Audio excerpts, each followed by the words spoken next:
चिंता संतानहंतारो यत्पादाम्बुजरेण वः स्वीयानां तान्निजाचार्यान् प्रणमामि मुहुर्मुहुः यदनुग्रहतो जन्तुः सर्वदुःखान्तिको भवेत् तमहं सर्वदा वन्दे श्रीमद्वल्लभनन्दनम् अज्ञानतिमिरान्धस्य ज्ञानाञ्जनशलाकया चक्षुरुन्मीलितं येन तस्मै श्रीगुरवे नमः। नमामि हृदये शेषे गीताक्षीराब्धिशायिनम् लक्ष्मीसहस्रलीलाभिः सेव्यमानं कलानिधिम् चतुर्भिश्च त्रिभिः तथा षड्भिर्विराजते योऽसौ पञ्चधा हृदये।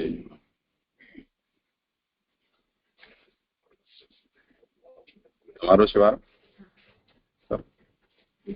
ગઈકાલનો જે આપણે શ્લોક હતું ને એમાં એક આ છે ને કે નીચેથી 5મી લીટી કે સંઘાતનો પ્રલય નિરોધથી થાય છે. સંઘાતનો પ્રલય એટલે તો ત્યાં છે પેલા 368 પાના નંબર ઉપર નીચેથી 5મી લીટી છે.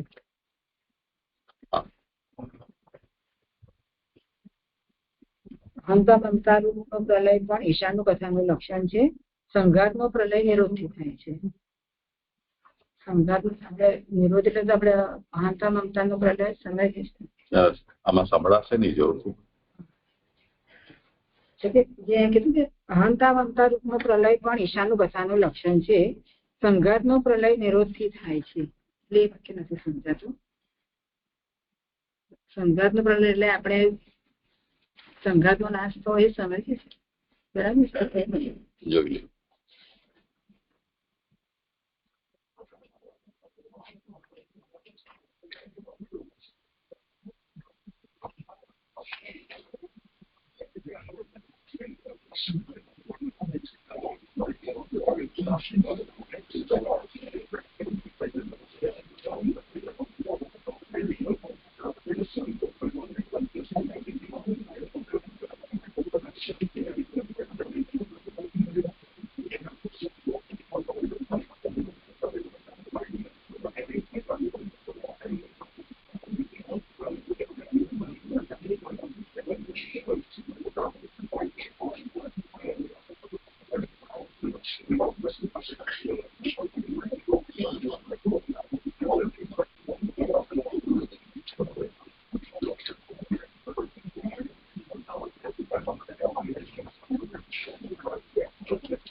એ જુઓ અહીંયા પુરુષોત્તમજી આને થોડું સ્પષ્ટ કર્યું છે. આમાં એ કેટલી વાત આવી છે જોઈ લઈએ આપણે.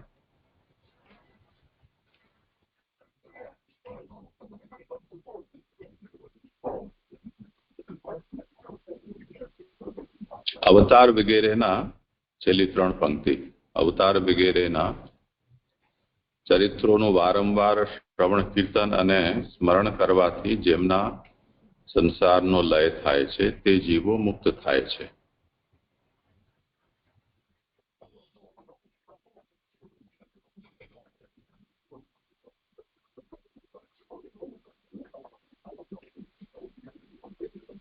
એવી રીતે સાધનપણું જીવના ભોગ માટે હોય તેનો લય થાય ત્યારે દેવદત્ત મુઓ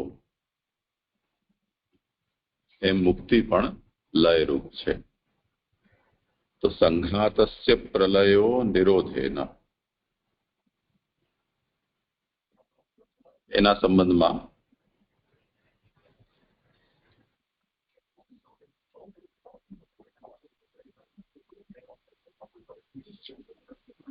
એમાં શું કહી રહ્યા છે કે સંઘાતોપી જીવ ભોગાર્થ ઇતિ તસ્ય લયેપી તયેવ લક્ષણભૂતા.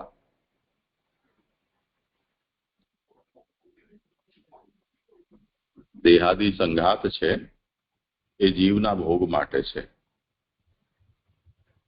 તો જેવી રીતે મૃત્યુ અત્યંત વિસ્મૃતિ એ મૃત્યુનું લક્ષણ કહ્યું છે. અત્યંત વિસ્મરણ છે એ મુક્તિ છે. એવી રીતે પ્રપંચ વિસ્મૃતિપૂર્વક ભગવદ આસક્તિ તદરૂપ જે નિરોધ છે એમાં દેહાદિ સંઘાત છે એ પણ પ્રપંચ મધ્યપાતી હોવાથી પ્રપંચાત્મક ગણાય છે. તો ભગવદાસક્તિના પ્રભાવથી દેહાદિ પ્રપંચની જે અત્યંત વિસ્મૃતિ છે એ વિસ્મૃતિ રૂપ એક જાતનો સંઘાતનો લય જ એને સ્વીકારેલો છે જીવન મુક્તિ વત હોવાથી. તો એના માટે એમ આજ્ઞા કહી રહ્યા છે કે સંઘાતોપી જીવ ભોગાર્થ, જે સંઘાત છે એ જીવના ભોગ માટે છે. એથી તસ્ય લયેપી તૈવ લક્ષણભૂતા, એટલે જ્યારે એનો લય થાય વિસ્મૃતિ રૂપ લય, તો એ પણ આનો મુક્તિનું જ લક્ષણ છે એમ સમજવું જોઈએ. દેવદત્તો મૃત ઇતિ શુકદધ્યંગાદયો વિસ્મૃત પ્રપંચાહ ઇતિ ભાનાત. એટલે જેમને પ્રપંચની વિસ્મૃતિ થઈ ગઈ છે એને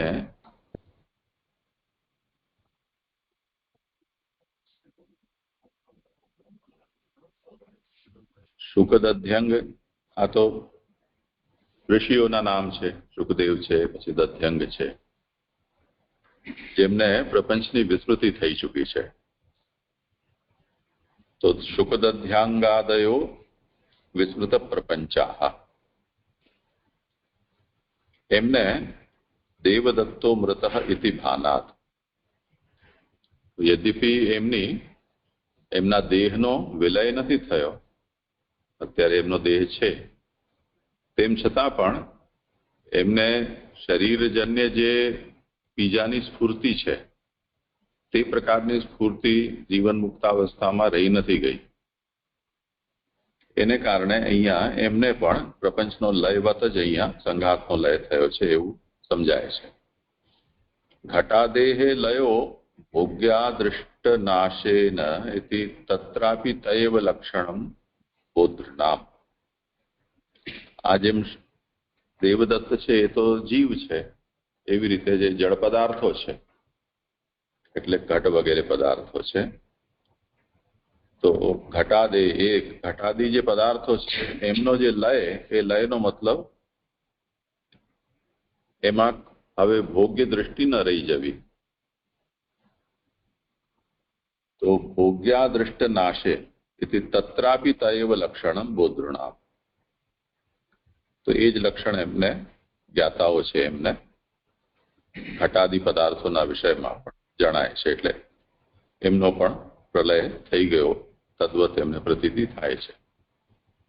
સોપી કાર્યતયા આધેયતયા ચ નિરોધત્વેનૈવ રૂપેણ ભગવદ લક્ષણમ ન તો મુક્ત જીવાનામ ભગવતી પ્રવેશ લક્ષણયા મુક્ત્યા લક્ષણમ. એટલે આ જે અહીંયા છે એ ભગવાનમાં પ્રવેશરૂપ જે મુક્તિ છે તે તદરૂપ જે પ્રલય છે તે રીતે નહીં, પરંતુ કાર્યતયા એમનો લય અથવા તો આધેયતયા એ તાત્પર્યથી એને સમજવું જોઈએ. और मुक्ति तो स्वरूप लाभ रूपत्वात् तल्लक्षणत्वम.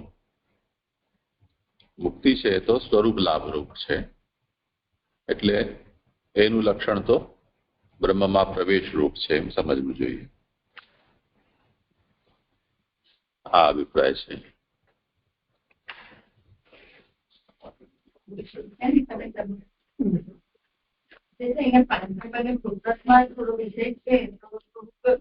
મને જે સમજાય છે કે હું પછી આપકે જે બરાબર છે કે નથી એમાં મને પ્રશ્ન પણ છે, તો આપ કહેજો. તો એમાં ઉત્પત્તિ સ્થિતિ અને લય એની અંદર ત્રણ લીલા ગણાય છે. આવી રીતે ઉત્પત્તિ 3 માંથી એટલે સર્વત્ર મહાભૂત વગેરે કારણોમાંથી ઉત્પત્તિ, સર કાર્યથી વિસર્ગ અને ભગવાનથી એ સ્થાન, એમ 3 ભગવાન એટલે આધારભૂત પણ ભગવાન સ્થાન કર્યા છે. એવી રીતે 3 પ્રકારની ઉત્પત્તિ બતાવી. એટલે એ ઉત્પત્તિ રૂપ પણ ભગવાન જ બન્યા છે એવું બતાવવા માટે આ ત્રણની ઉત્પત્તિ આવી રીતે ભગવાનના બોલ્યા. પોષણ એટલે અનુગ્રહ વરણરૂપ, એટલે પુષ્ટિ એટલે અનુગ્રહ એવું કહ્યું છે, તો એ વરણરૂપ છે. તો એ વરણરૂપમાં એવું સમજવાનું કે ભગવાને જે જીવો અહીંયા સ્થાન આપ્યું છે જેને, તો એ જે જીવો છે એને વરણ ભગવાને પુષ્ટિ પ્રવાહ મર્યાદા રૂપે જે કર્યું છે એનું પોષણ ભગવાન તે રીતે કરી રહ્યા છે. એવી રીતે સમજવાનું. વરણરૂપ અનુગ્રહ કયો છે? અહીંયા તો એ વરણને મને નથી લાગતું કે આપણે જે લેવલે વરણ કહીએ છીએ એટલું સૂક્ષ્મતાથી એને લીધું હોય. વરણ અહીંયા કેવી રીતે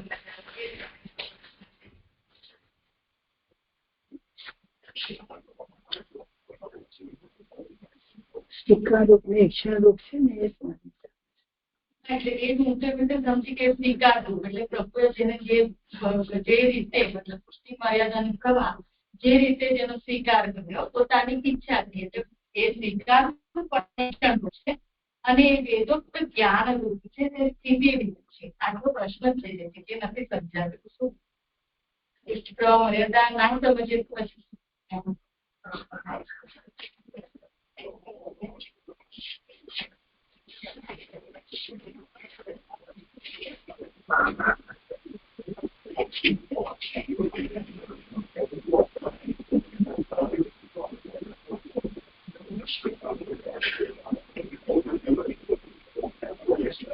આમાં એ કઈ જગ્યાએ છે?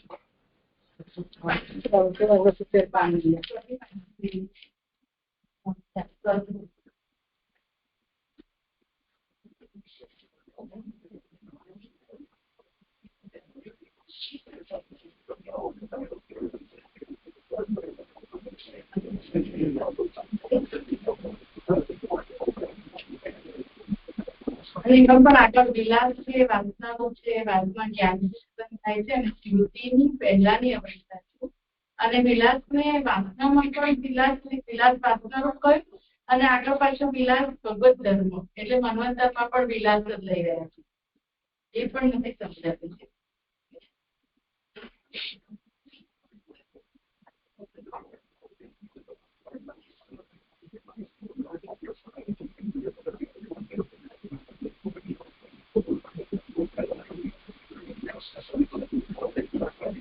સદધર્મ છે તો સમજી સદવાસના છે ને એ ભગવત ધર્મ સમજી છે જે આ પુષ્ટિ દેવાનો પ્રયત્ન કર્યો હતો પણ અમારે આખું સંકલન છે ને બહુ મોટી છે અને અહીંયા જે આપણે છે એટલે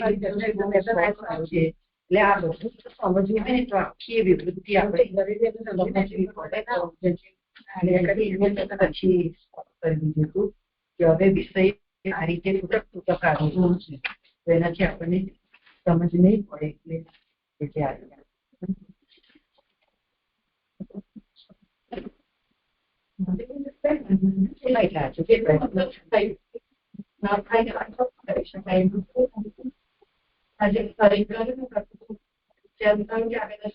મર્યાદા છે એટલું બી જરાક સમજાય ને બી આપણે આગળ પહોંચાય.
આનું જે લક્ષણ અને સ્વરૂપ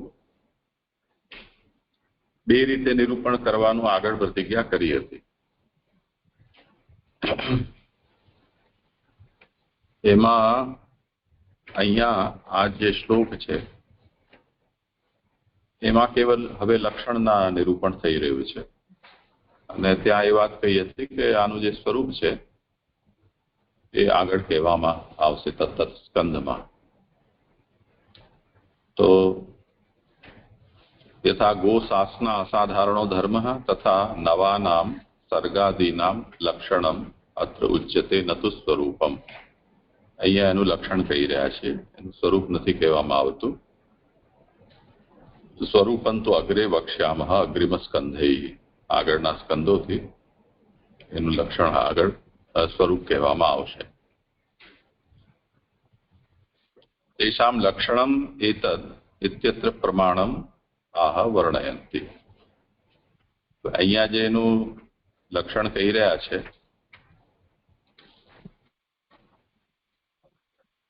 એ ત્રીજા શ્લોકથી આરંભ થશે. ભૂતમાત્યેન્દ્રિય ધિયામ જન્મ સર્ગ ઉદાહરત. એમાં પ્રમાણ શું તો કહી રહ્યા છે કે આ જે વર્ણન છે એ મહાત્માઓ કરી રહ્યા છે. શ્રુતેન અર્થેન મહાત્માનઃ વર્ણયંતી. એમાં એમનું પ્રામાણ્ય છે કે આજે કહેવામાં આવશે લક્ષણો, એ લક્ષણોનું પ્રામાણ્ય એટલા માટે છે કેમ કે આનું વર્ણન મહાત્માઓ કરી રહ્યા છે અને શ્રૌત જે અર્થ છે વેદાદિમાં જે પદાર્થો જે રીતે કહેલા છે તે રીતે અહીંયા એનું વર્ણન કરવામાં આવશે. તેથી આ એનું પ્રામાણ્ય છે.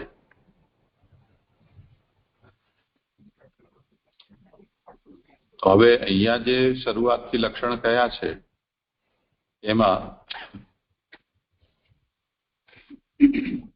સર્ગાદિષુ પ્રમેયમ લક્ષણમ કારણ પ્રાધાન્યાત પુષ્ટ્યાદિષુ પ્રમાણ. એટલે સર્ગ વિસર્ગ સ્થાન આમાં પ્રમેય લક્ષણ છે કારણના પ્રાધાન્ય હોવાથી. તો સર્ગ વિસર્ગ અને સ્થાન આ જે ત્રણ લીલાઓ છે એમ એ કારણના પ્રાધાન્યથી છે. કારણ બ્રહ્મ છે, ભગવાન છે જે પ્રમેય છે. અને પુષ્ટ્યાદિષુ પ્રમાણમ,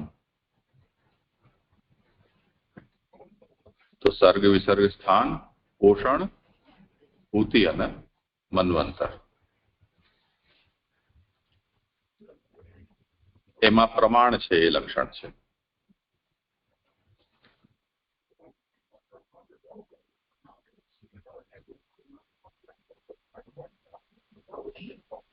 હવે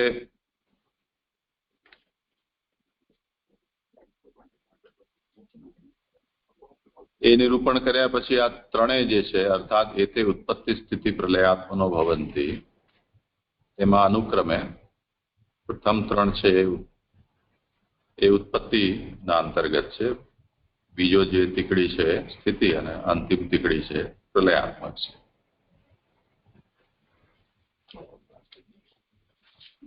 તો ઉત્પત્તિમાં ત્રણ પ્રકાર એટલા માટે છે કે ઉત્પત્તિ કારણથી, કાર્યથી અને આધારથી એમ ત્રણ રીતે થતી હોય છે. અને જે સ્થિતિ છે એ પણ તે રીતે ત્રણ પ્રકારે થતી હોવાથી એના પણ પુષ્ટિ, પોષણ, પૂતિ અને મન્વંતર આ ત્રણ છે. તો સ્થિતિરપી પોષણતઃ, વિલાસતઃ અને ધર્મતઃ. તો પોષણ પુષ્ટિ લીલા એટલે યથાક્રમ યદી આપણે લઈએ તો ઉતિ વિલાસ અને મન્વંતર છે સદ્ધર્મ છે, જેનું નિરૂપણ હવે આગળ કરશે. તો એના સંબંધમાં નિરૂપણ છે કે સ્થિતૌ પ્રમાણસ્ય કથમ પ્રાધાન્યમ येन तस्य स्थिति लक्षणता। સ્થિતિમાં પ્રમાણનું પ્રાધાન્ય કેવી રીતે કે જેથી એની સ્થિતિ લક્ષણતા બને છે, એ આકાંક્ષા થાય એટલા માટે અહીંયા કહી રહ્યા છે કે સ્થિતિરપી પોષણતો વિલાસતો ધર્મતશ્ચ. એનો તાત્પર્ય સમજાવે છે પુરુષોત્તમજી કે પોષણ નામ અનુગ્રહો વર્ણાખ્ય. જે પોષણ છે એ અનુગ્રહનું જ બીજું નામ છે અને વર્ણ નામથી પણ એ પ્રસિદ્ધ છે. હવે ચાહે અનુગ્રહ કહો ચાહે વર્ણ કહો, એ બંને સ્વીકાર રૂપત્વાત સ્વીકાર રૂપ છે. ઈક્ષણત્વાચ્ચ અને તદૈક્ષત બહુશ્યામ પ્રજાએ, એ જે આપણે કાલે પણ આ વાત જોઈએ,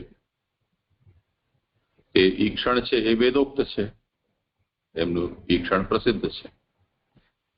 તો એ વેદોક્ત જ્ઞાનાત્મકો ભવતી. તો વેદોક્ત જ્ઞાનાત્મક હોવાથી એનો બોધ આપણને વેદના એ વચનથી થાય છે. એને કારણે સ્થિતિમાં પ્રમાણનું પ્રાધાન્ય એટલે વેદનું પ્રામાણ્ય છે એ સ્પષ્ટ રૂપથી સમજાય છે. તસ્ય સ્થિતિ હેતુત્વમ પ્રાધાન્યમ ભગવલ્લક્ષણત્વંચ યદનુગ્રહતઃ સંતિ ઇતિ વાક્યાદેવ સિદ્ધમ. આગળ આમાં 12મો શ્લોક જે આવશે,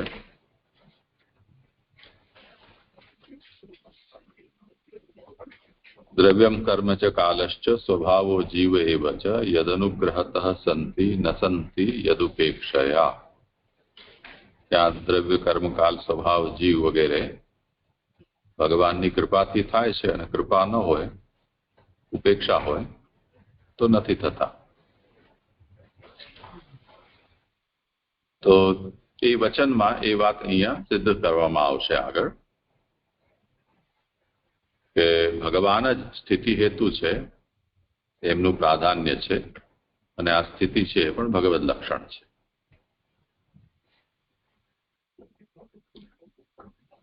हेतोः कार्यलक्षणत्वञ्च अत्यभ्रस्य वृष्टिलक्षणत्ववद् वृष्टेः सुभिक्षलक्षणत्ववद् उपपन्नम्. અને જેમ પ્રમાણ લક્ષણ કહ્યું તેવી રીતે એનું કાર્ય લક્ષણ,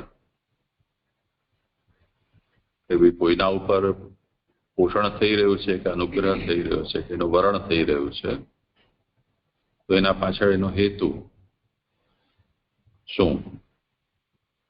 તો હેતોઃ કાર્યલક્ષણત્વંચ, જ્યાં અત્યંત દુર્ભિક્ષ હોય, અકાળ પડેલો હોય, ત્યાં જેવી રીતે વરસાદ તૂટીને પડે તો સુભિક્ષ લક્ષણત્વવદ ઉપપન્ન, તો ત્યાં એ જાતનો સુકાલ થઈ જાય છે. તો એ જે સુકાલ છે વૃષ્ટિરૂપ, એ જ અહીંયા કૃપાના રૂપમાં પ્રકટ થાય છે.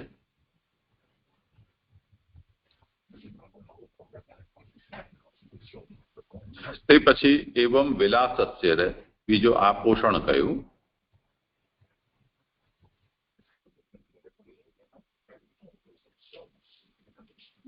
તો સ્થિતિ જે છે એ પોષણથી, વિલાસથી અને ધર્મથી, એમ ત્રણથી કહી છે. એમાં વિલાસ જે છે શું છે? તો વાસના રૂપત્વાત તસ્યાશ્ચ જ્ઞાનજન્યત્વેન સ્મૃતિ પૂર્વાવસ્થા રૂપતયા ચ જ્ઞાનત્વમ પ્રમાણત્વં ચ.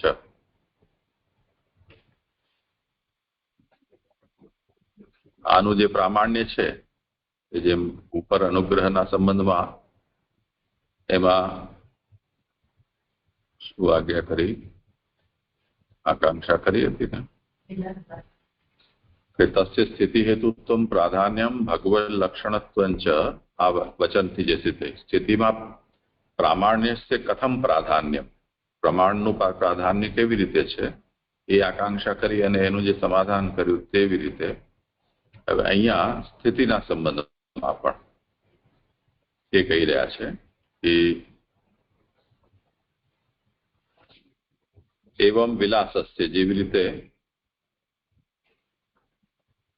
સ્થિતિ જે છે પોષણ છે એનું અહીંયા પ્રમાણનું પ્રાધાન્ય બતાવ્યું છે, તેવી રીતે જે વિલાસ છે એ વિલાસસ્ય જ્ઞાનત્વમ અને પ્રમાણત્વમ ચ. વિલાસ છે એ જ્ઞાનરૂપ છે અને પ્રમાણરૂપ છે. એ કઈ રીતે છે? તો એ કહે છે કે એ વાસનારૂપ હોવાથી, અને જે વાસના છે એ જ્ઞાનજન્ય હોય છે.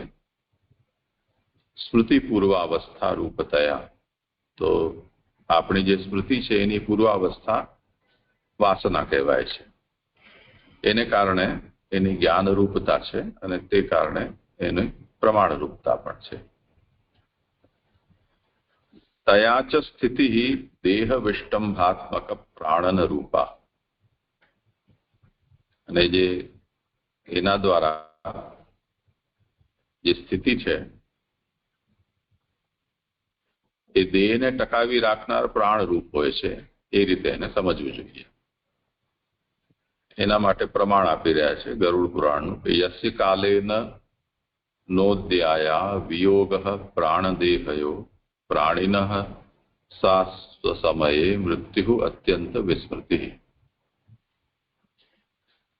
કે જે કાલ દ્વારા પ્રાણ અને દેહનો વિયોગ થાય છે, એ પ્રાણીઓને જે દેહાદિની અત્યંત વિસ્મૃતિ થઈ જાય છે તેને જ અહીંયા મૃત્યુ કહેવાય છે. તો ઇતિ મૃત્યુ લક્ષણાન્યથાનુપપત્તિ સિદ્ધત્વાચ્ચ તસ્યાહ પ્રાધાન્યમ અપી ઉપપન્નમ. તો આજે દેહને આરંભ કરાવનારું જે પ્રાણન રૂપ સ્થિતિ છે એ ત્યાં સુધી સંભવ નથી બનતી કે જ્યાં સુધી એને આ જાતની વાસના ન હોય. અન્યથા મૃત્યુ છે એ મૃત્યુ રૂપ જે વિસ્મૃતિ છે, અત્યંત વિસ્મૃતિ, એ ઉપપન્ન નહીં થાય. એટલે તસ્યાહ પ્રાધાન્યમ અપી ઉપપન્નમ.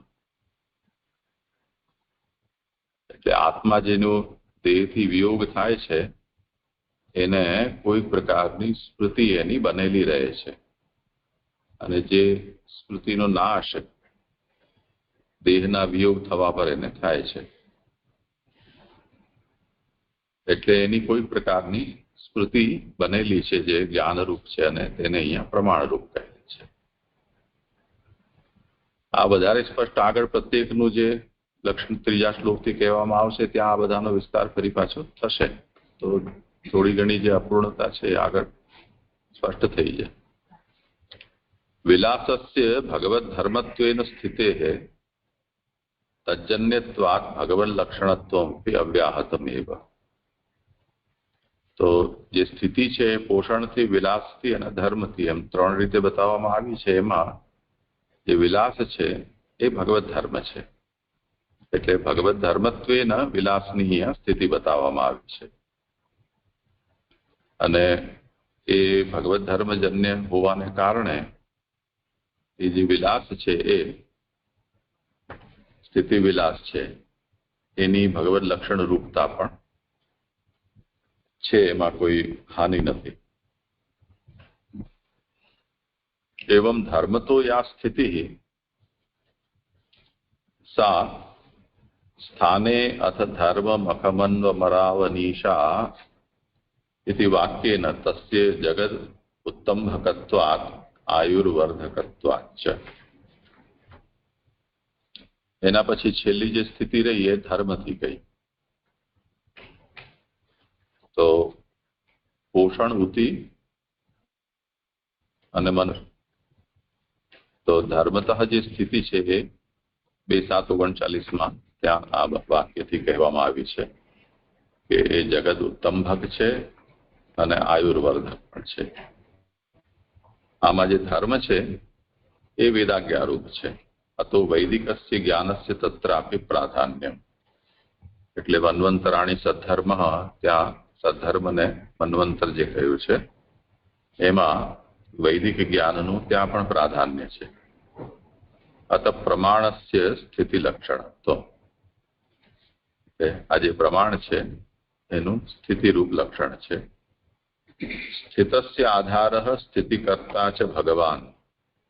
જે સ્થિત છે એનો આધાર અને જે સ્થિતિને કરનારો છે એ પણ ભગવાન છે. તેથી તસ્યાહ ભગવદ લક્ષણત્વમ ઉપપન્ન. તેથી જે સ્થિત છે એનો આધાર અને સ્થિતિ કરતા ભગવાન હોવાથી એનું ભગવદ લક્ષણ અહીંયા ઉત્પન્ન થઈ ગયું. આટલી વાત છે આમાં. હજી ઓર આગે તો લક્ષણો જયારે આ તમે કરશો નિરૂપણ તો વધારે સ્પષ્ટ થઈ જશે. એટલે આ વાસના જે વિલાસ જે વાસના કહ્યું અને એ વાસના જ્ઞાનથી ઉત્પન્ન થાય છે તે પણ વેદોક્ત જ્ઞાન જ સમજવાનું અને પછી એક ભગવત ધર્મ.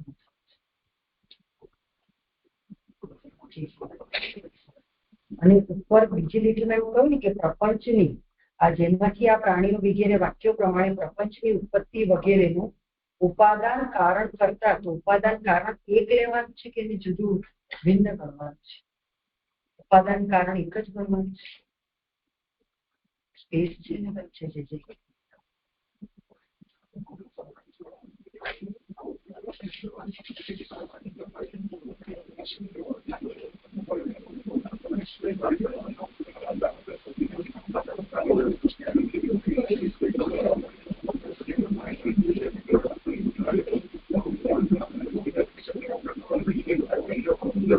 હા એ ભેગું જ છે ઉપાદાન કારણ.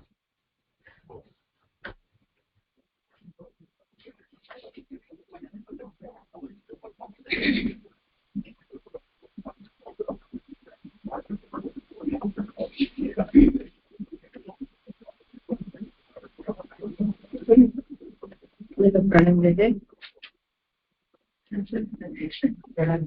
તરુવીર પ્રશ્ન આપણો આ જ શ્લોકમાં નીચેથી બીજી રીત ચ જે શબ્દ છે ને એનાથી સાધનરૂપ તર્કથી વર્ણન કરે છે એવું કહ્યું. તો એ સાધનરૂપ તર્કથી શું સમજવાનું? તો મને ફરી પ્રશ્ન હતો પણ એમને કહ્યું છું આ સેટમાં પેજ પર બીજા ચેક નીચેથી બીજું પેજ જે ચકાર છે એમાં કહેલા અર્થ પ્રમાણે ને ચ તસ્માત શ્રુતેનૈવ અર્થેન ચકારા તત્ સાધનયુક્ત્યા ચ વર્ણયતિ. તો શ્રુતેનાર્થેન ચાંજસા, એમાં જે ચકાર છે ને ચ અંજસા, આ જે નિરૂપણ કરી રહ્યા છે મહાત્માઓ એમાં શું કહી રહ્યા છે કે વેદમાં કહેલ અર્થ પ્રમાણે નવના લક્ષણનું અહીં અંજસા વર્ણયંતી, સરળ રીતે. તો બે રીતે કહ્યું ને, એક તો વેદમાં કયા પ્રમાણે અને બીજું અંજસા. તો શ્રુતેના અર્થેના એટલે વૈદિક અર્થથી તત્સાધન યુક્ત્યા ચ, એમાં પાઠભેદ છે, એક તત્સાધક અને એક તત્સાધન. તો અહીંયા સંપાદકે એને સાધન યુક્ત્યા એ પાઠને સ્વીકાર્યો છે. અને સાધન યુક્ત્યાનો મતલબ આપણે એમ સમજી શકીએ છીએ કે વેદાર્થને સમજવા માટે જે સત્તર્કનો ઉપયોગ થાય છે એટલે વેદાનુરોધી યુક્તિનો, એ યુક્તિથી અહીંયા એનું વર્ણન કરી રહ્યા છે.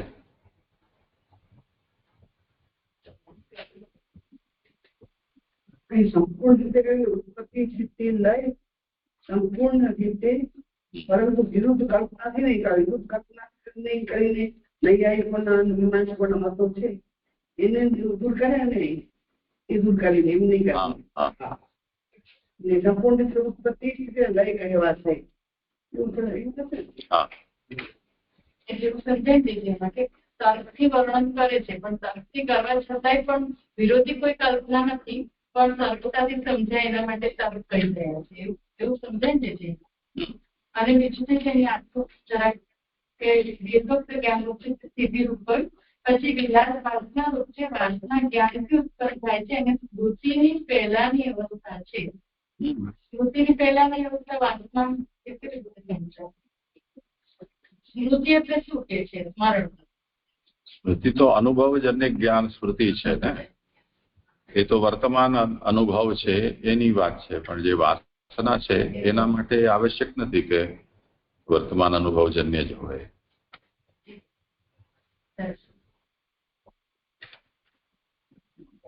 વાસના તો મતલબ હોય જ પહેલાથી, એટલે સ્મૃતિની પહેલા.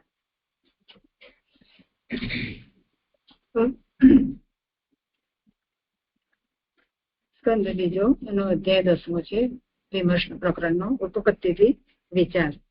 એમાં પ્રથમ શ્લોકમાં જોયું કે ભગવાન 10 પ્રકારે લીલા કરે છે, તેમાં 5 પ્રકારે અન્વયથી અને 5 પ્રકારે વ્યતિરેકથી, અને આ ભગવત શાસ્ત્ર જે છે તે સર્વનું ઉદ્ધારક છે.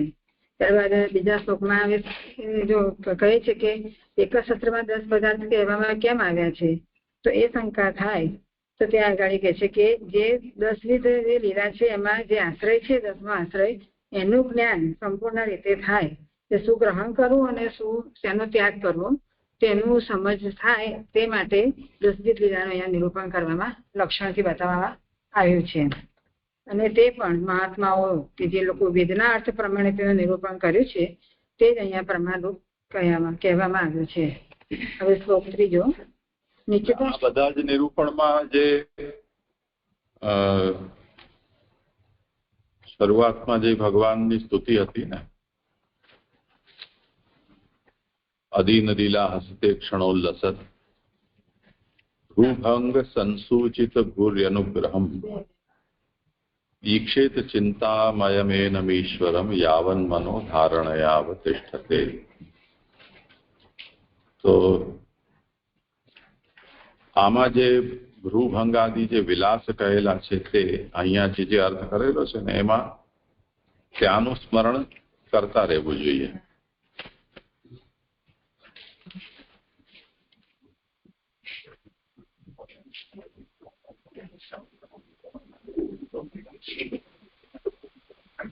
પહેલા શ્લોકમાં ગીતાનું કથાની ફૂટનોટમાં પણ એની મેન્શન કર્યું છે. હા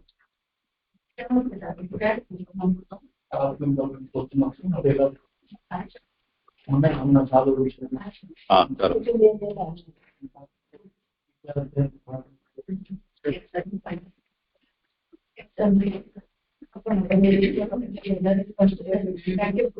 વિલાસથી એ તો સમજાય જ રહ્યું, પણ એ ક્યાંથી શ્લોક 3 છે તેમાં અદીન લીલા એ જે આવે છે તેમણે અહીંયા સમજાય છે. તો નીચેના શ્લોકથી આરંભી તે લક્ષણો કહે છે. શ્લોક 3 ભૂત માત્રેન્દ્રિય ધિયાન જન્મ સર્ગ ઉદાહરત બ્રહ્મણો ગુણ વૈષમ્યાદ વિસર્ગ પૌરુષ સ્મૃત. બ્રહ્મમાંથી મહાભૂતો, તન્માત્રાઓ, ઇન્દ્રિયો અને બુદ્ધિનો ગુણોના વિષમપણાથી થતો જન્મ સર્ગ કહેલ છે. પુરુષમાંથી થયેલો વિસર્ગ કહેવાયેલ છે.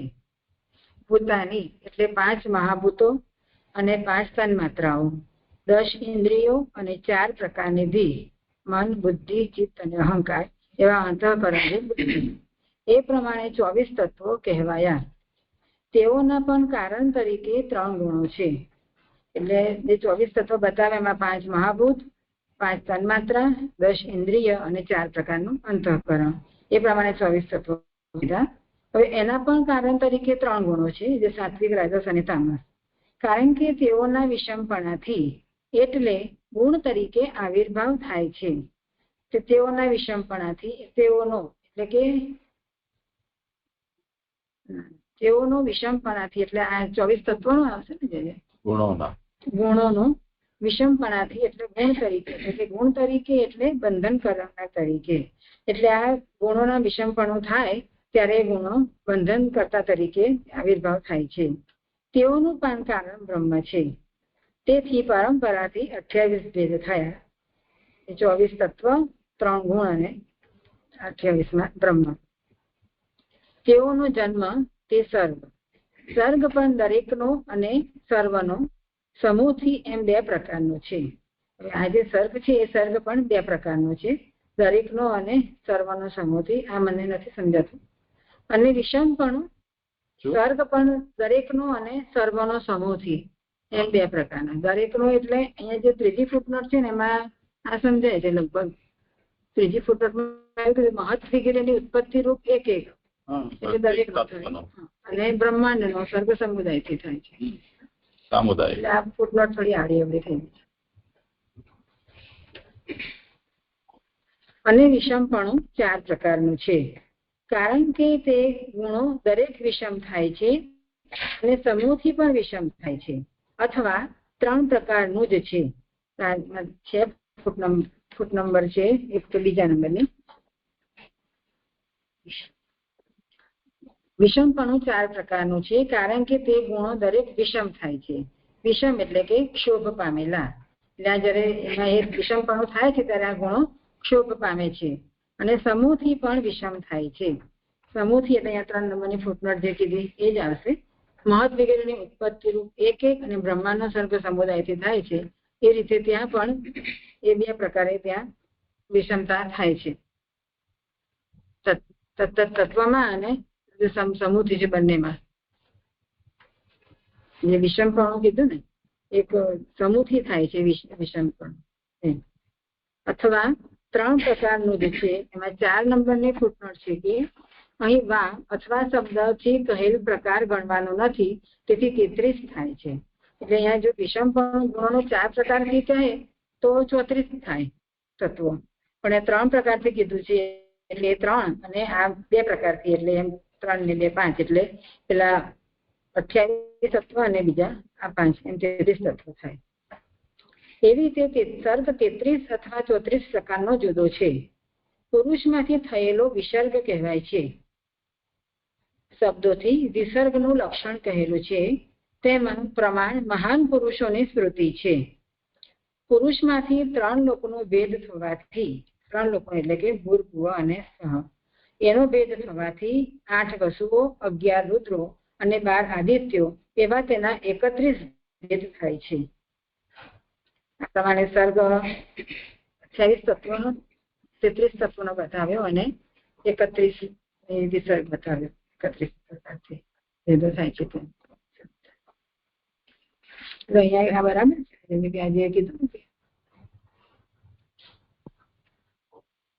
સમૂહથી પણ વિષમ થાય એ બરાબર છે ને. સમૂહથી પણ વિષમ થાય છે કીધું તે.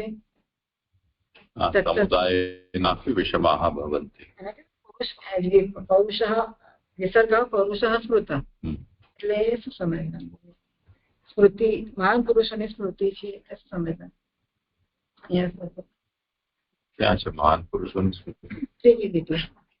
વિસર્ગનું લક્ષણ કહેલું છે, તેમાં પ્રમાણ મહાપુરુષોની સ્મૃતિ છે. એટલે છે ને વ્યાખ્યા પણ વિસર્ગ પૌરુષ સ્મૃત. સ્મૃત શબ્દનો અર્થ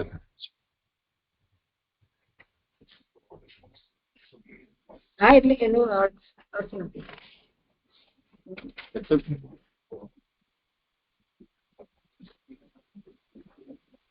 પ્રમાણ મહાન પુરુષોની સ્મૃતિ છે.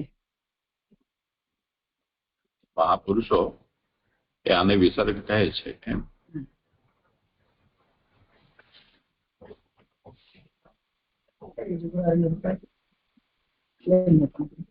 દંડોત પ્રણામ. જે આગળના શ્લોકમાં 6 ફૂટનોટ નું શું કર્યું? કોઈનામાં હોય તો લખાવો ને, સારું પડે. હજી મળ્યું નથી, હજી રિસર્ચ ચાલે છે.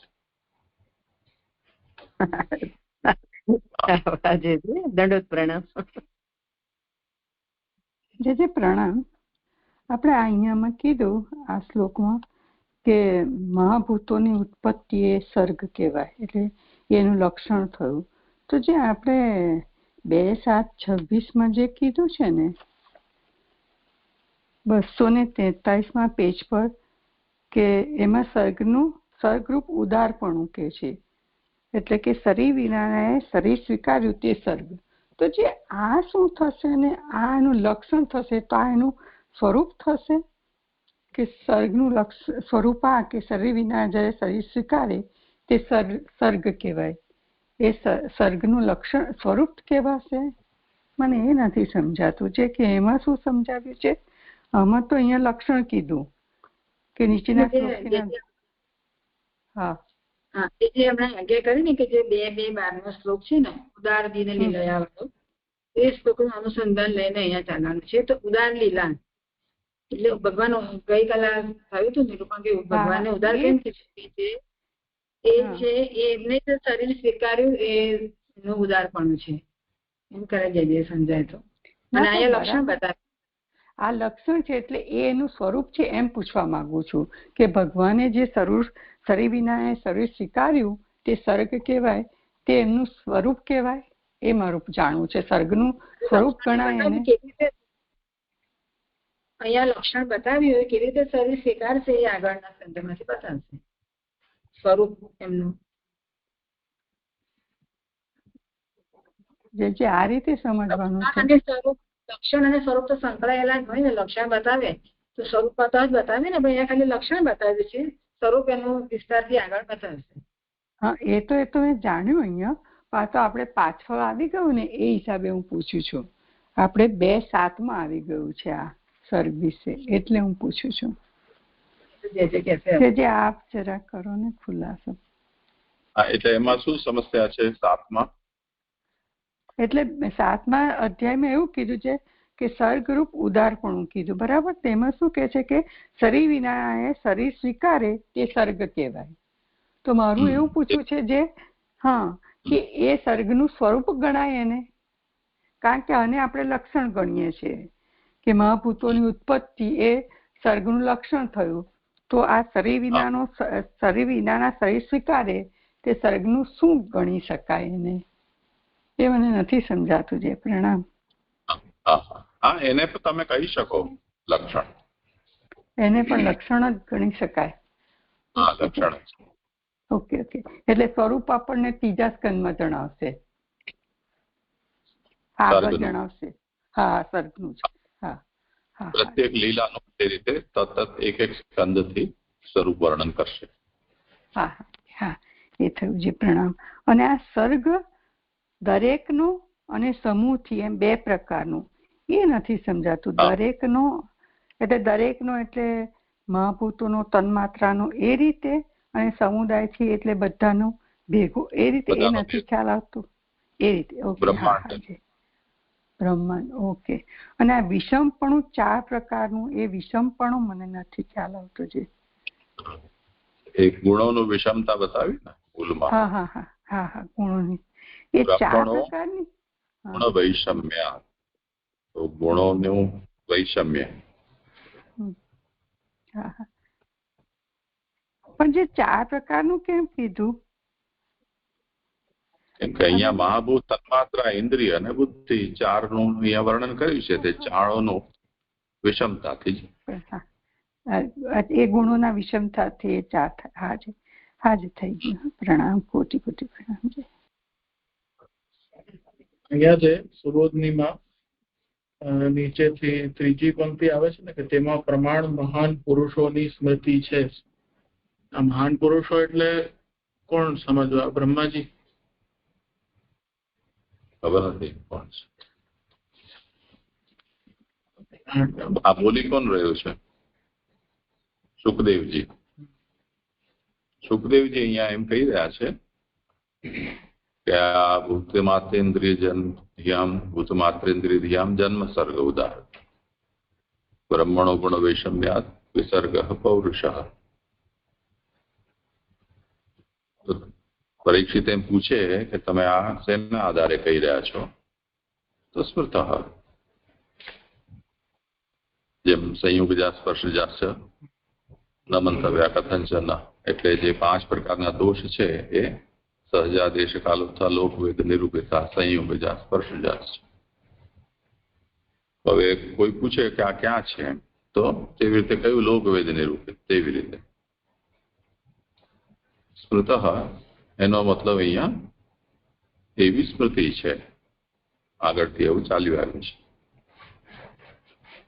પ્રમાણ કહ્યું એમાં.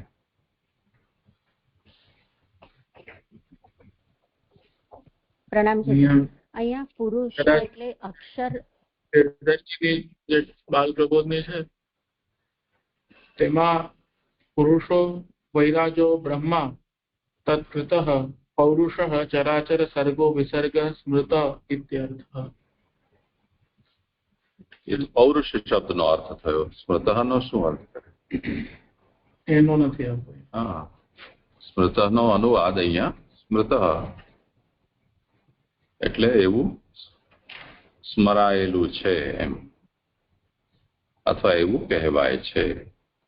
તો ક્યાં કહેવાય છે? કોણે સ્મરણ કરેલું છે? મહાપુરુષોએ કહેલું છે. તો સુખદેવજીના જે મહાપુરુષો જેમની પાસેથી એમણે આ શ્રવણ કર્યું, માન લો કે વેદવ્યાસ, તો એમણે આવું લક્ષણ વિસર્ગનું આપ્યું છે. સર્ગ વિસર્ગ.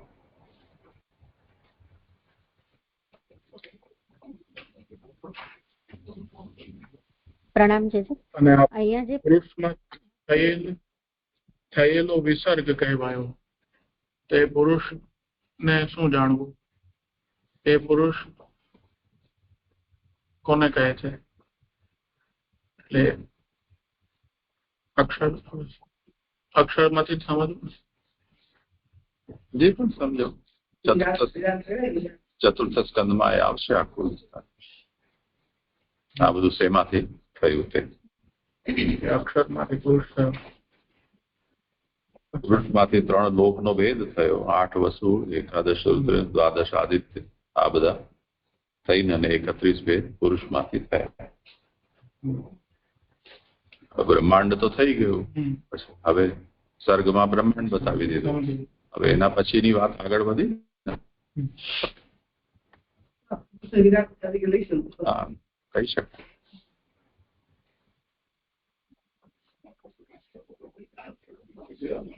પ્રણામ છે. એટલે મને પણ આ જ પ્રશ્ન હતો. એક જ મિનિટ. આ આગળનો જે સર્ગ કયો એ આપણે જેમ હમણાં કહ્યું કે બ્રહ્માંડનું છે, તો અહીંયા આપણે ચૈતન્યનું એવી રીતે લેવાશે કે ભૂત માત્ર, ઇન્દ્રિય અને આ 5 તન્માત્રાઓ સાથેનું, એટલે આ વિસર્ગ છે એ ચૈતન્યનું થયું એવી રીતે લેવાય છે કે એમાં પણ બંને લેવાશે? આગળના આવ્યું છે ત્રીજી નંબરમાં કે જળ, દેહ અને ચેતન જીવનો સમાગમ તે વિસર્ગ. પહેલો શ્લોક છે ને ફૂટનોટમાં છે.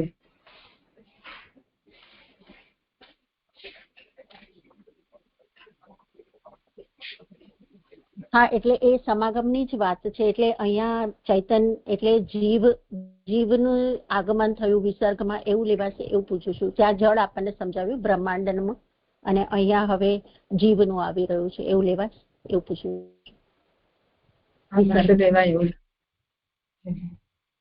સ્પષ્ટ બોલો, સંભળાય. હા, મને તો લેવાય એમ લાગે છે. પછી કઈ હોય તો કહેજો કે. હા, એટલે સર્ગ વિસર્ગ આવી રીતે જુદા પડે છે કે એક બ્રહ્માંડની ઉત્પત્તિ અને પછી વિસર્ગ એટલે એમાં પછી જીવની ઉત્પત્તિ, એવી રીતે લેવાશે છે. એટલે અમે કરી તો ગયા એક વખત સુબોધનીજી, પણ હવે કોન્સેપ્ટ હવે થોડા આવા પ્રશ્નો હવે થાય છે કે આવું સમજાય. આપણે એ વાતને જોઈ ચૂક્યા છીએ કે જે તત્વોનું પ્રથમ પ્રાકટ્ય છે એ સચ્ચિદાનંદ સ્વરૂપ જ છે, અને જે બ્રહ્માંડ છે એ પણ સચ્ચિદાનંદ સ્વરૂપ છે. એમાં ક્યાંય હજી તિરોધાન થયું જ નથી. એટલે અત્યારે આ બધા જે શબ્દો છે, જીવ અને જળ ને, એ બધા પ્રાસંગિક નથી પ્રક્રિયાના લેવલે.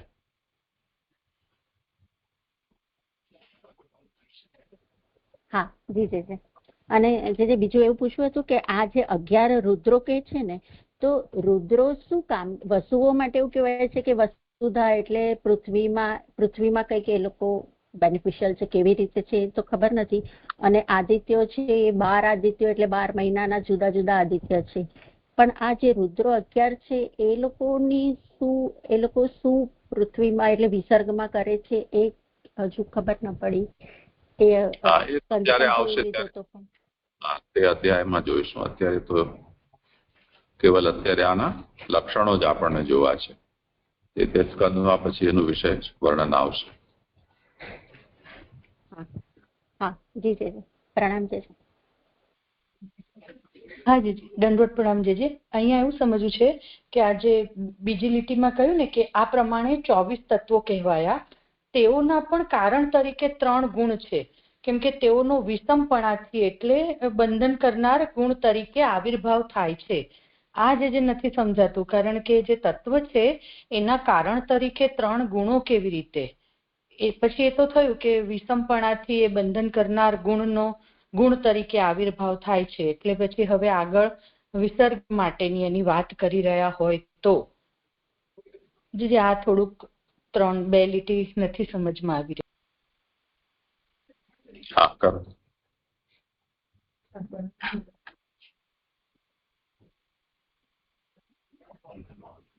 એટલે આ ગુણમાંથી પ્રકટ નથી થતા એવું મતલબ છે, એવું સમજ છે?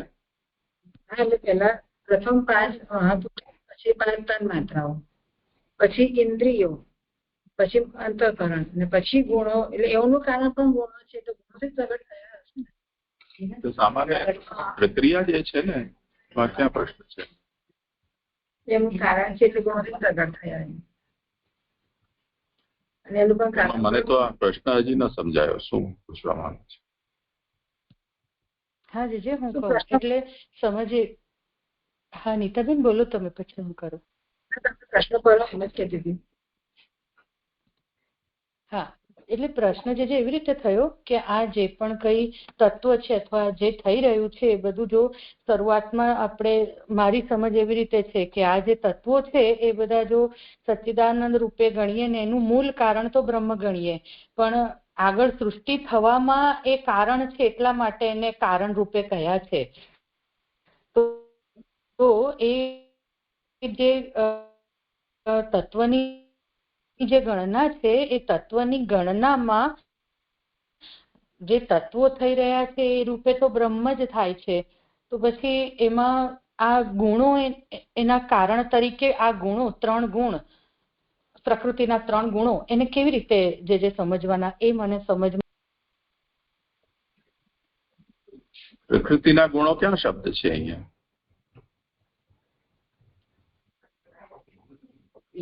એના પણ કારણ તરીકે 3 ગુણો છે ને, એટલે એને પ્રકૃતિના ગુણ કહે. 3 ગુણો જે કયા ને એટલે બંધન કરાવનાર તરીકે, એની ફૂટનોટ કરી બંધન કરાવનાર તરીકે. આ જે આખો વિષય આવ્યો છે એને હું એવી રીતે જે સમજાયું ને કે તરીકે 3 ગુણો છે. તો 3 ગુણો કયા 3 ગુણો? એને સત્વરજતમ કહી રહ્યા છીએ મારી સમજમાં. એને કેવી રીતે સમજવાનું? આટલું કન્ફ્યુઝન છે જે. હા, 3 ગુણો એ જ છે ને, સત્વ રજસ તમ ગુણ છે. એટલે ભગવદ ઈચ્છાથી પ્રકૃતિમાં કાલને કારણે જે ગુણક્ષોભ થયો એનાથી જે સૃષ્ટિ થઈ રહી છે એ પ્રકારે આ વિષય આવી રહ્યો છે. એટલે આ 24 તત્વોની ગણના, એટલે એના કારણ રૂપે પ્રકૃતિના 3 ગુણો એ પ્રકારે થયું જે. અને ત્યાર પછી તેઓનો વિષમપણાથી ગુણ તરીકે આવિર્ભાવ, એ પ્રક્રિયા સમજવાની. હા, થયું છે હવે સ્પષ્ટ થયું.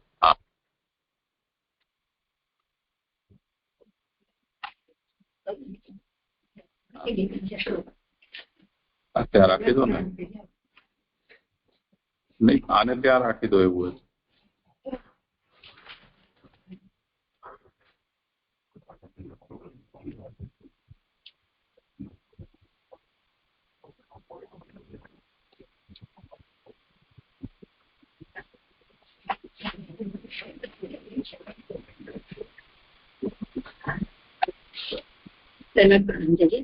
હવે નીચેના શ્લોકથી સ્થિતિ વગેરેના લક્ષણ કહે છે.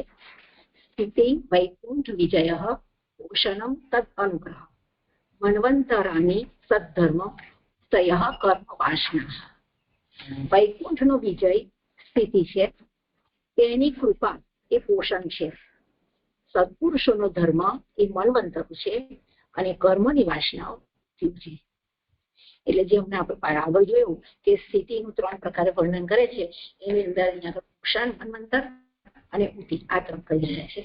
સુબોધી પછી વૈકુંઠનો ઉત્તમ જય જેમાં છે તે સ્થિતિ પ્રાકૃત પદાર્થોમાં 24 પ્રકારની અને આત્મા જીવ અને બ્રહ્મના ભેદથી 2 પ્રકારની, એમ 26 પ્રકારની છે. એટલે અહીંયા સ્થિતિ 26 પ્રકારની બતાવે છે કે જે ભગવાનનો ઉત્તમ જય જેમાં છે તે સ્થિતિ કીધી. એમાં 1 નંબરની ફૂટનોટ છે કે ભગવાનનું સર્વ કારણોના કારણરૂપ કર્ષ ક્રિયામાં થાય તે પાલન કરવાની ક્રિયા એટલે મર્યાદા, તે સ્થિતિ કહેવાય એવો અર્થ છે. એટલે ભગવાન સર્વ કારણોના કારણરૂપ છે અને જે ઉત્કર્ષ એમનું ક્રિયામાં થાય છે એને પાલન કરવાની ક્રિયા એટલે એને સ્થિતિ કહેવાય છે. પ્રાકૃત પદાર્થોમાં 24 પ્રકારની છે અને આત્મામાં જીવ અને બ્રહ્મના ભેદથી 2 પ્રકારની, એમ 26 પ્રકારની છે. એમાં 2 નંબરની ફૂટનોટ છે કે ભેદથી, એટલે કે બ્રહ્મ શબ્દથી અક્ષર કહે છે. બ્રહ્મના ભેદથી કીધું એટલે એને અક્ષરને કીધું, એમ 26 પ્રકારની છે. હવે કૃપાને સમજાવે છે કે તેની કૃપા પોષણ છે, એમ પુષ્ટિનું લક્ષણ કહે છે. તેની એટલે વૈકુંઠની, એટલે કે વૈકુંઠની કૃપા એ પોષણ આ પુષ્ટિનું લક્ષણ કહે છે. જીતેલા પોતાને સ્વાધીન કરેલા પર જે આ કૃપા તે પોષણ, એટલે જે એની ફૂટનોટ છે 3 નંબરની કે પોતાના તરીકે સ્વીકાર્યા હોવાનું જ્ઞાન એ પોષણ એટલે કે અનુગ્રહ છે. એટલે કે જેઓને પ્રભુએ જીતેલા છે, પોતાને સ્વાધીન કરેલા છે, એવો ઉપર જે કૃપા તે પોષણ. આગળ તેઓમાંના મર્યાદા માટે 7 જુદા કરી બાકીના ઉપર કૃપા કરે છે. મહાભૂતો ઉપર અને 2 આત્મા ઉપર કૃપા થતી નથી, તેઓમાં મર્યાદા જ છે. એટલે અહીં આગળ સમજાવી રહ્યા છે કે પ્રભુ મર્યાદા માટે 7ને બાકી રાખે છે અને બીજા બધા ઉપર કૃપા કરે છે. એમાં બાકીના ઉપર એની 5 નંબરની ફૂટનોટ છે કે બાકીના એટલે 19 ઉપર, એટલે 19 ઉપર ભગવાન કૃપા કરે છે. જે મહાભૂતો ઉપર એટલે 2 આત્મામાં જીવ અને બ્રહ્મના ભેદથી, એમ આ 7 પ્રકારે ભગવાન કૃપા કરતા નથી, તેઓમાં આ મર્યાદા જ છે. આગળ કે છે ઉક્તિ અને સદ્ધર્મ વાસના અને ધર્મના પ્રકાર હોય અને વાસના એ ધર્મથી ઉત્પન્ન થયેલી હોવાથી તેઓનું त्या પ્રકારનું લક્ષણ કહે છે કે સત્પુરુષોનો ધર્મ એ મનવંતર છે. એટલે ઉક્તિ અને ધર્મ વાસનાઓ, એમાં જે વાસના છે એ ધર્મથી ઉત્પન્ન થતી હોવાથી એનું ઉલટા પ્રકારનું લક્ષણ કહે છે કે સત્પુરુષોનો ધર્મ એ મનવંતરો છે. એટલે હમણાં જે આપણે સમજાયું કે વિલાસ એટલે વાસના એ 2 પ્રકારની છે, જ્ઞાનરૂપ અને પ્રમાણરૂપ. આગળ કે છે સત્પુરુષોનો ધર્મ એ કાયા, વાણી અને મનથી કરેલો 3 પ્રકારનો છે. કાયાનો 10 પ્રકારનો, વાણીનો 10 પ્રકારનો, કારણ કે તે ઇન્દ્રિયોથી જણાવનારી રહેલી છે. એટલે અમે સત્પુરુષોનો ધર્મ કહે છે કે કાયા, વાણી અને મન આમ 3 પ્રકારનો છે. એમાં કાયા અને વાણીનો 10 પ્રકારનો છે, કારણ કે તે ઇન્દ્રિયોથી જન્મનાર છે. એમાં 6 નંબરની ફૂટનોટ છે કે પોતે 10 ઇન્દ્રિયોથી કરે અને બીજાને તે કરવાનો એવી રીતે ઉપદેશ કરે, એમ 20 પ્રકારનો છે. એટલે કે જે સત્પુરુષો છે એ સત્પુરુષોનો ધર્મ એવો છે કે 10 પોતે ઇન્દ્રિયોથી કરે છે અને બીજો વાણી દ્વારા ઉપદેશ આપે છે, એવી રીતે 20 પ્રકારનો છે. હવે આગળ કે છે એટલે કાયા અને વાણીનું બતાવ્યો. હવે મનનું કે છે કે મનનો 4 પ્રકારનો છે, કારણ કે તે અંતઃકરણના ચિહ્નરૂપ છે. 1 ઈચ્છેલાનો વિચાર કરે છે, ઈચ્છેલું લાવવા અને કાઢી નાખવા વિચારે છે. 3 ઈચ્છેલાનું ચિંતન કરે છે અને 4 ઈચ્છેલું કરીશ એવો નિશ્ચય કરે છે. એટલે જે આ મનના 4 પ્રકાર કીધા, મન, બુદ્ધિ, ચિત્ત અને અહંકારના, તો કે છે ઈચ્છેલાનો વિચાર કરે છે, તો ઈચ્છેલાનો વિચારે અહંકાર દ્વારા કરે છે, અને ઈચ્છેલું લાવવા અને કાઢી નાખવા એ મન દ્વારા કરે છે, કારણ કે મન સંકલ્પ અને વિકલ્પ કરે છે, એટલે લાવવા અને કાઢી નાખવાનું વિચારે છે. હવે ઈચ્છેલાનું ચિંતન કરે છે, એટલે એ ચિત્તનો ધર્મ છે, કે ચિત્તમાં સ્ટોર કરીને એનું ચિંતન કરી અને પછી એ કરે છે. અને 4 છે કે ઈચ્છેલું કરીશ એવું નિશ્ચય કરે છે. એ બુદ્ધિનું છે ફંક્શન, કે બુદ્ધિ નિશ્ચયાત્મક છે એટલે એ નિશ્ચયથી કરે છે. એવી રીતે અંતઃકરણમાં 4 પ્રકારે સદ્ધર્મ છે અને સર્વ ઇન્દ્રિયોથી સદ્ધર્મ કરાય છે. આમાં ક્રમ છે એ અહીં નથી બતાવ્યો. આમાં તમે આ 7 નંબરની ફૂટનોટ શું છે? એવું છે કે આ બુદ્ધિ, મન, અહંકાર અને ચિત્તના સ્વરૂપથી ધર્મ કહેલો જાણવો. એટલે ઈચ્છેલાનો વિચાર કરે છે. બદલાઈ ગયો? હા, બદલાઈ ગયો. એટલે એમાં બુદ્ધિ આવશે. કેવી રીતે થશે? ચિંતયતી મતલબ બુદ્ધ્યા ચિંતયતી, પછી ઇષ્ટમ આવાપોદ્વાપાભ્યામ વિચારયતી એ મન, કરી ન કરી મન, પછી ચિંતન કરે, પછી ઇષ્ટમ આશંસતે અહંકાર, ઇષ્ટમ કરિષ્યામિ ચિત્ત. આમાં તો જોઈએ શું કહેવા માંગે છે.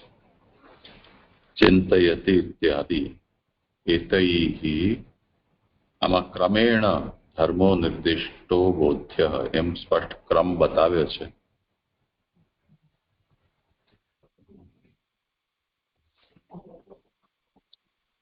એટલે અનુક્રમ બુદ્ધિ, મન, અહંકાર અને ચિત્ત એવો અનુક્રમ આમાં લીધેલો છે. પુરુષોત્તમજી જોઈએ.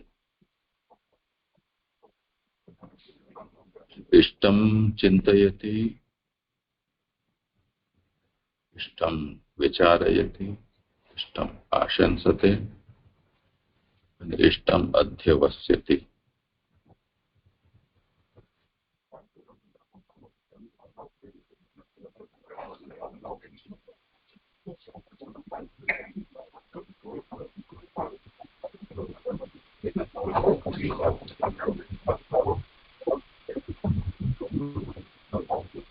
ચિંતન, વિચાર, આશંસા અને અધ્યવસાય.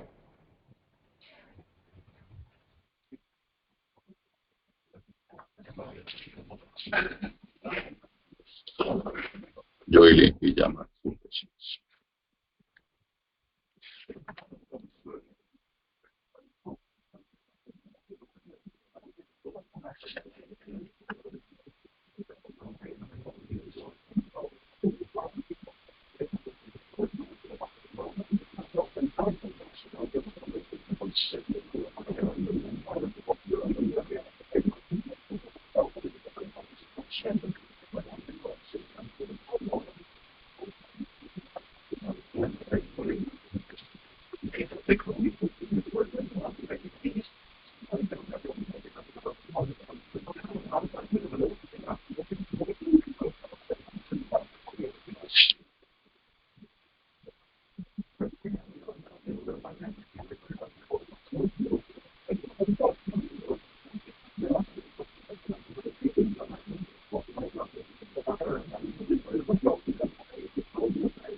હમણાં તો કંઈક જુદું જ પાછું કરી દીધું છે. 4 ને 2 કરી દીધા છે. કલ્યાણજીભાઈ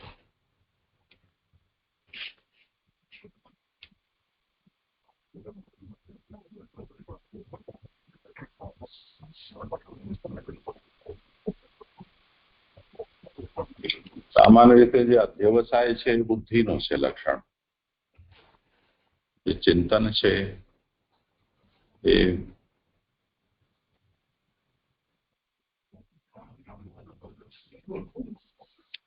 મનનું પણ હોઈ શકે. અને આવાપોદ્વાપાભ્યામ વિચારયતી, આ લાવો આ ફેંકો.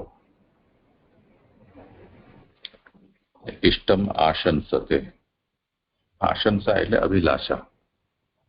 એમાં એનો અર્થ એમને ચિંતન કરી દીધો છે, પાછો કે વિચાર કરી દીધો છે.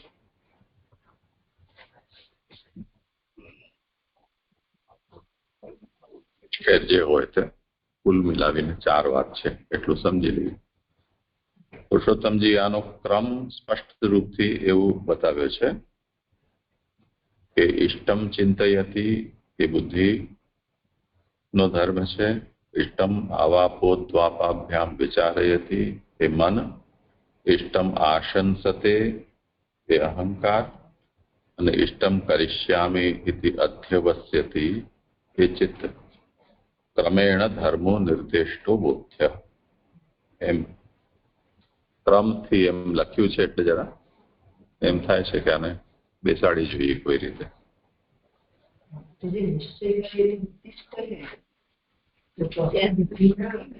હા, આ તો પુરુષોત્તમજીએ ક્રમેણ ધર્મો નિર્દિષ્ટો બોધ્ય એમ કહ્યું છે, તો એમનો શું અભિપ્રાય છે? કેમ કે ઇષ્ટમ ચિંતયતિ, એમાં જો આપણે એમ લઈએ કે આ ઇષ્ટ છે કે અનિષ્ટ છે,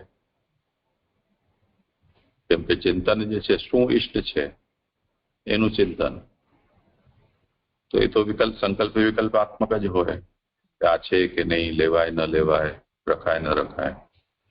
તો ચાલો એને આપણે મન લઈ લઈએ, તો પછી મનથી શરૂ થાય છે, તો બુદ્ધિથી નથી થતું. અને ઇષ્ટમ ચિંતયતિ એટલે નક્કી જ કરી લીધું છે કે આ ઇષ્ટ છે, એ નક્કી થઈ ગયું, તો એ બુદ્ધિનો ધર્મ થયો એમ. અને આવાપોદ્વાપાભ્યામ વિચારયતિ, આવાપોદ્વાપનો આપણે શું અર્થ કર્યો છે? લાવો અને કાઢી નાખો એમ. તો આ લાવો આ મૂકો, આ લાવો આ મૂકો એમ. તો ઢગલો હોય એમાંથી આપણે દિવાળીની સફાઈમાં શું આવાપ કરો ને શું ઉદ્વાપ કરો એ આપણને જે કરતા હોઈએ તો એ મનોધર્મ છે. તો એ તો બેસી જાય છે અહીંયા. આવા ઉદ્વાપાભ્યામ વિચારયતિ. અને ઇષ્ટમ આશંસતે, તો મનથી વિચાર થઈ ગયો તે પછી આ મને ઇષ્ટ છે એવી આશંસા, અભિલાષા, તો એ અહંકારનો ધર્મ છે. કેમ કે એમાં મને શું ઉપયુક્ત છે એમ પોતાને કેન્દ્રમાં રાખીને આ વિચાર થતો જ હોય છે, એટલે આપણે એમ માની શકીએ કે અહંકાર છે. અને અધ્યવસાય છે એમાં શું કહ્યું છે કે ઇષ્ટમ કરિષ્યામિ, આ જે ઈચ્છેલું છે એ હું હવે કરીશ. તો હવે એ અધ્યવસાય એ એક રીતે બુદ્ધિ તરીકે પણ છે અને નિશ્ચય તરીકે પણ છે. એને અહીંયા પુરુષોત્તમજીના અનુસાર એ ચિત્તનો ધર્મ છે. જાઓ, જે રીતે પણ સેટ થતું હોય 4માં કરવાનું છે. એવી રીતે અંતઃકરણમાં 4 પ્રકારે સદ્ધર્મ છે અને સર્વ ઇન્દ્રિયોથી સદ્ધર્મ કરાય છે. કારણ કે રીત અને અપાનને રોકી રાખવાથી તે 2 ધર્મ કરનારી છે. એની 7 નંબરની સૂચના છે એ થઈ ગયું મારે કામ છે. 8 નંબરની એટલે અંતઃકરણના 4 પ્રકારે સદ્ધર્મ છે અને સર્વ ઇન્દ્રિયોથી સદ્ધર્મ કરાય છે. એટલે રીત અને અપાને રોકી રાખવાથી 2 ધર્મ કરનારી છે. એની 8 નંબરની ફૂટનોટ છે કે તે 2 એટલે ઉપસ અને એ 2 ધર્મ કરનારી છે. આગળ કે છે આશ્રય લેવો, તૃપ્તિ, પ્રજનન, જાડ્ય અને તાપનું આગ્રહથી દૂર કરવાથી અને શબ્દ વગેરે આપવાથી 10 પ્રકારે સદ્ધર્મ કરનારી છે. એમાં આશ્રય લેવો, હવે 9 નંબરની ફૂટનોટ છે તૃપ્તિ. એની 9 નંબરની છે કે તૃપ્તિ એ વાણીનું કાર્ય છે, કારણ કે સદવાક્યથી તૃપ્તિ થાય છે.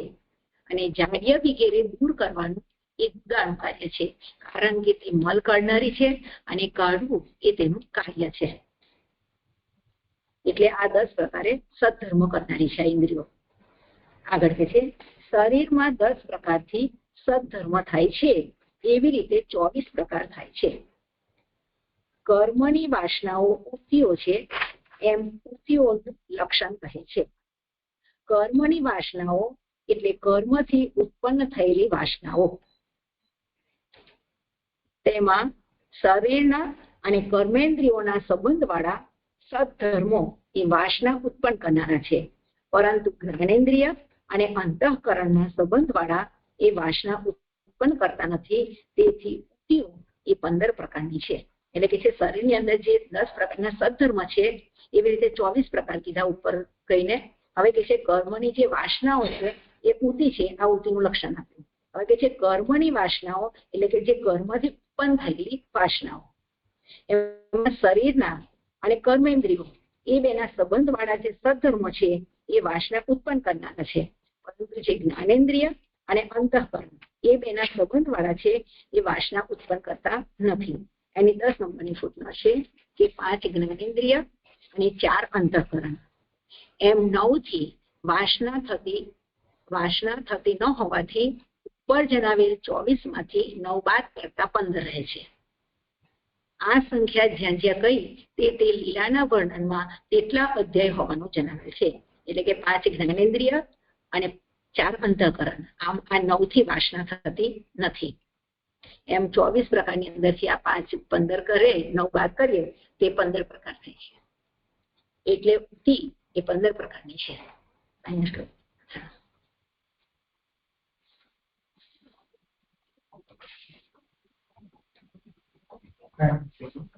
અમે જે ઉપર કહ્યું પોષણમાં ચોથી લીટી, જીતેલા પોતાને સ્વાધીન કરેલા ઉપર જે આ કૃપા તે પોષણ.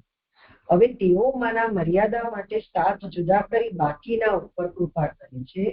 એટલે મહાભૂતો ઉપર અને 2 આત્મા એટલે જીવ અને બ્રહ્મ જે અક્ષર કહ્યું તો એના પર કૃપા થતી નથી. એઓમાં મર્યાદા છે. તો અહીંયા કૃપાથી એટલે શું સમજવાનું? પોષણ તો પ્રભુ બધાનું કરે છે, એમાં 7ને પર કૃપા કરતા નથી. તો કૃપા અહીંયા કઈ રીતે સમજવાની? અને પછી એના પર મર્યાદા છે. તો કૃપા 1 પર કરે છે, 19 પર, 7 પર કરતા નથી, અને 7 મર્યાદા એટલે સ્થિતિ. તો એ કેવી રીતે છે સમજવું? એટલે આજે મને એવું સમજાય છે કે જે મહાભૂતો છે 5 એ અને આત્મા, એટલે આત્માથી કીધું પર કે જીવ અને બ્રહ્મના ભેદથી, એટલે આ 7 પ્રકાર એ મર્યાદાના છે. એટલે આ 7 ઉપર કૃપા કરતા નથી. તો હવે કેમ કરતા નથી એ મને એનું રીઝન ખબર નથી. કે 5 મહાભૂતો કીધા એટલે એ 5 મહાભૂતો ઉપર અને આત્મા અંદર જીવ અને બ્રહ્મના ભેદથી એમ 7 પ્રકાર નથી. પણ હવે કેમ કરતા નથી એ ચીજ આપ સમજો. આ 7 ઉપર કેમ નથી? એટલે મહાભૂત ઉપર તો જરૂરત જ નથી, આ જીવ છે એ કારણે. હવે રહી વાત બ્રહ્મની, તો બ્રહ્મ ઉપર પણ જરૂરત નથી પોષણની. હવે રહ્યો પ્રશ્ન જીવનો, તો જીવમાં આમાં મર્યાદા કહ્યું ને, જે મર્યાદા છે એ તો સાધન સંપન્ન છે, એના પણ પોષણની આવશ્યકતા નથી.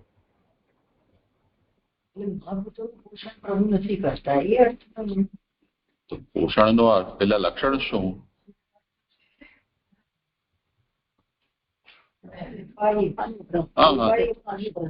હા, તો પુષ્ટિ કાલાદિ બાધિકા, કાલકર્મ સ્વભાવનો બાધ કરનારું ભગવાનનો અનુગ્રહ રૂપ જે ધર્મ છે એ પુષ્ટિ છે. તો એને મહાભૂતને એના સાથે શું લેવા દેવા?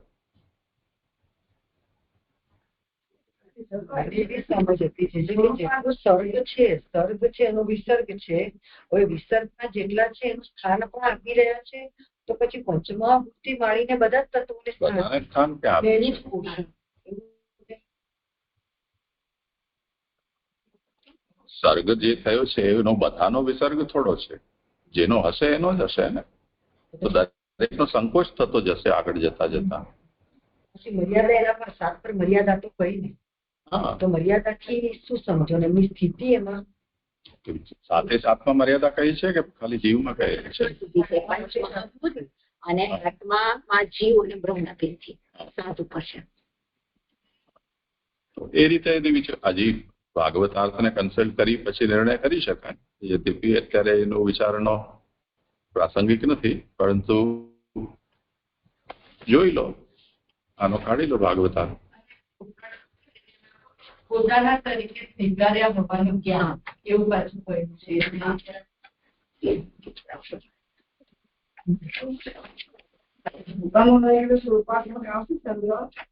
જોઈએ હમણાં અત્યારે આ પેલા જોઈ લે પછી જોઈશું.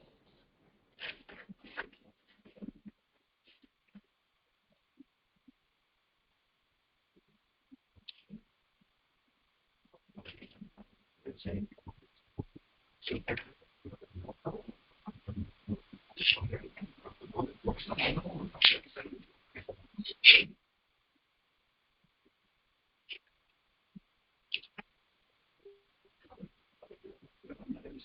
હું એટલી વાત કરી રહ્યા છે ભાગવત કે ભગવાનની 10 લીલાઓની જે વ્યાખ્યાઓ કહી કે શ્રી ભાગવત સ્વરૂપ છે કહેલું અને 3 થી 7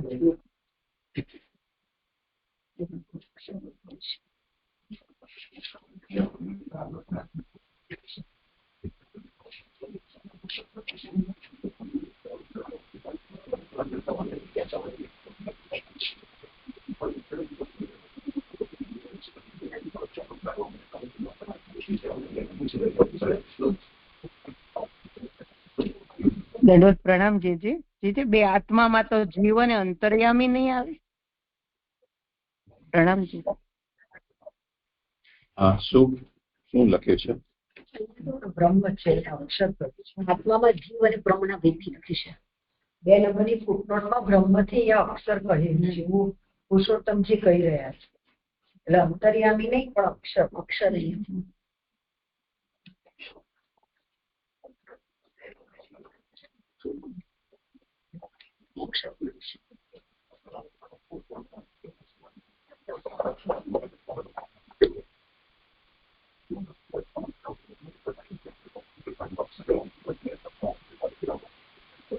એટલે યદી આપણને આને સૂક્ષ્મતાથી અત્યારે વિચાર કરવો હોય તો પહેલા એવું કરવું જોઈએ કે આમાં એક એક લીલા એનું જે લક્ષણ આપવામાં આવી રહ્યું છે એને એક વખત જોઈને પછી ભાગવતાર્થમાંથી પ્રત્યેક સ્કંધનો સ્કંધાર્થ જે છે એને આપણે જોતા જઈએ તો આ બધા જે પ્રશ્નો છે એ પ્રશ્નોના પ્રત્યેકના સમાધાન થઈ જાય. એનાથી વધારે નહીં જોવાનું, પણ ખાલી જે સ્કંધાર્થ છે એટલા પૂરતું જ આપણે જોઈ લઈએ. તો ત્યાંથી કરો શરૂ. તો પહેલા સર્ગનો લઈ લો. પહેલા સ્કંદમાં અધિકાર જણાવ્યો, બીજા સ્કંદમાં ભાગવતના શ્રવણમાં અંગો સાથે શ્રવણ કરવાનો પ્રકાર કયો, 3 થી 12 સુધીના સ્કંદમાં હવે જેનું શ્રવણ કરવાનું છે એ વિષય કહેવામાં આવે છે. તમારામાં નહીં હોય. હવે ભગવાનની સર્ગાદી 10 લીલાઓ છે એનું શ્રવણ કરવાનું છે એટલે યથાક્રમ 3 થી 12 સુધીના સ્કંદમાં એનું નિરૂપણ કરી રહ્યા છે. એમાં 10 સ્કંદોનો સાધારણ અર્થ કહી ચૂક્યા છે, ક્યાં અત્યારે આપણે જોયો એમાં. હવે ત્રીજા સ્કંદનો અર્થ કહે છે કે આના 33 અધ્યાય છે અને એમાં સર્ગ સૃષ્ટિનું નિરૂપણ છે. આ સ્કંદના અમુક જ અધ્યાયમાં સર્ગનું વર્ણન કરે છે એવું નથી, પરંતુ સર્ગ એટલે કારણોની ઉત્પત્તિ. એ પ્રમાણે 33 અધ્યાય આ સ્કંદના છે અને એ 33 પ્રકારનો સર્ગ પણ અહીંયા છે. એ લૌકિક અલૌકિક 2 પ્રકારનો છે. અલૌકિકમાં 33 દેવતાઓની ઉત્પત્તિ છે, એ યજ્ઞ કરાવે છે, એ નિર્વિવાદ છે. એટલે આમાં જે પ્રશ્ન આવ્યા હતા 8 વસુ, 11 રુદ્ર, 12 આદિત્ય અને ઇન્દ્ર અને પ્રજાપતિ, આ બધા યજ્ઞનો ભાગ લેનારા અને યજ્ઞ કરતાને ફલ આપનારા છે. જે લૌકિક સર્ગ છે એમાં 28 તત્વો અને 4 પ્રકારના પ્રાણીઓના બીજ અને કાલ એવી 33 પ્રકારની સૃષ્ટિ છે. એટલે અલૌકિકના 33 અને લૌકિક. હવે આ જે સર્ગ છે એ પોતાનો ઈચ્છેલો અસાધારણ ગુણવાળો અને પોતાને ઉપયોગી થાય તેવા ફલવાળો છે. હર કોઈ પ્રકારની સૃષ્ટિમાં થાય એ પ્રકારનો આ સર્ગ નથી, પરંતુ ઉપર જણાવેલ 3 ગુણો વાળો છે. પછી એ પ્રત્યેકને સમજાવેલા છે કે પોતાનો ઈચ્છેલો એટલે શું, અસાધારણ ગુણવાળો શું અને પોતાને ઉપયોગી થાય એનો મતલબ શું છે. એ સર્ગની વ્યાખ્યા અહીંયા આપેલી છે કે બ્રહ્મના ગુણોમાં વૈષમ્ય થવાને લીધે મહાભૂત, તન્માત્રા, ઇન્દ્રિય અને બુદ્ધિનો જન્મ થાય એને સર્ગ કહેવાય છે. એનું બીજું લક્ષણ એ છે કે રજોગુણ સ્વીકારેલા ભગવાન છે એ જગતના કારણોનો જન્મ કરવાની લીલા કરે છે, એ સર્ગ લીલા છે. આ રીતે આનું નિરૂપણ થયું.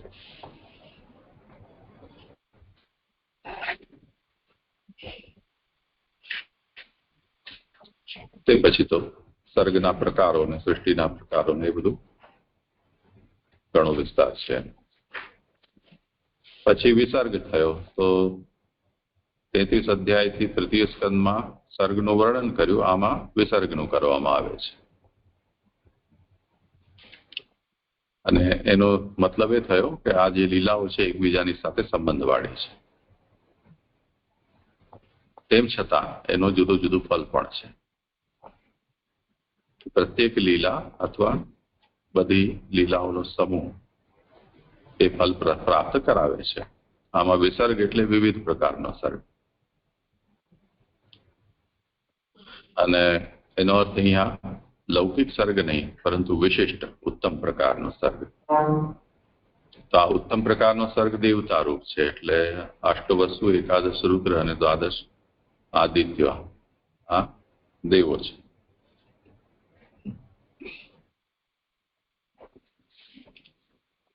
તો આના 31 દેવતાઓ છે, એને કારણે નિત્ય દેવો. તો આના અધ્યાય પણ 31 છે.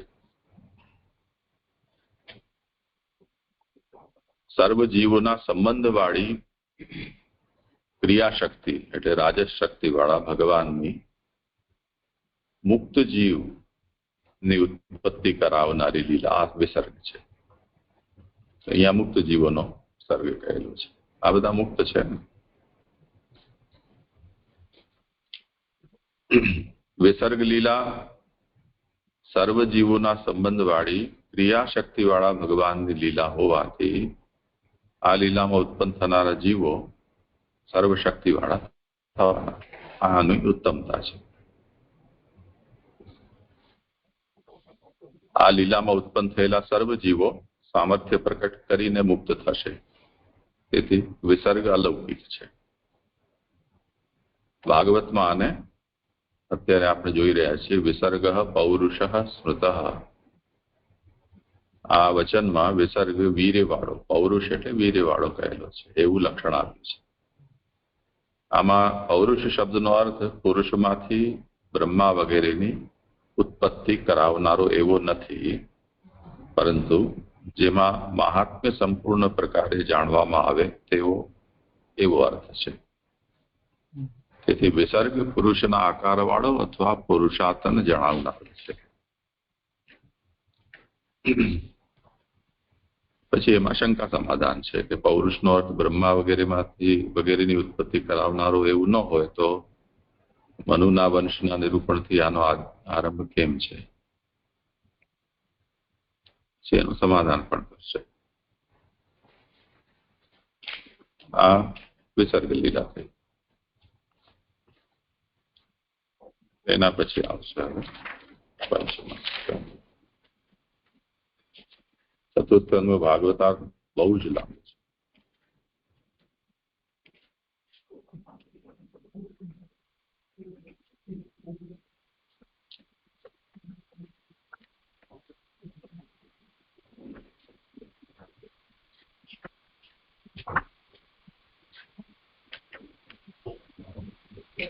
પંચમા સ્કંદ ગાયબ જ થઈ ગયો.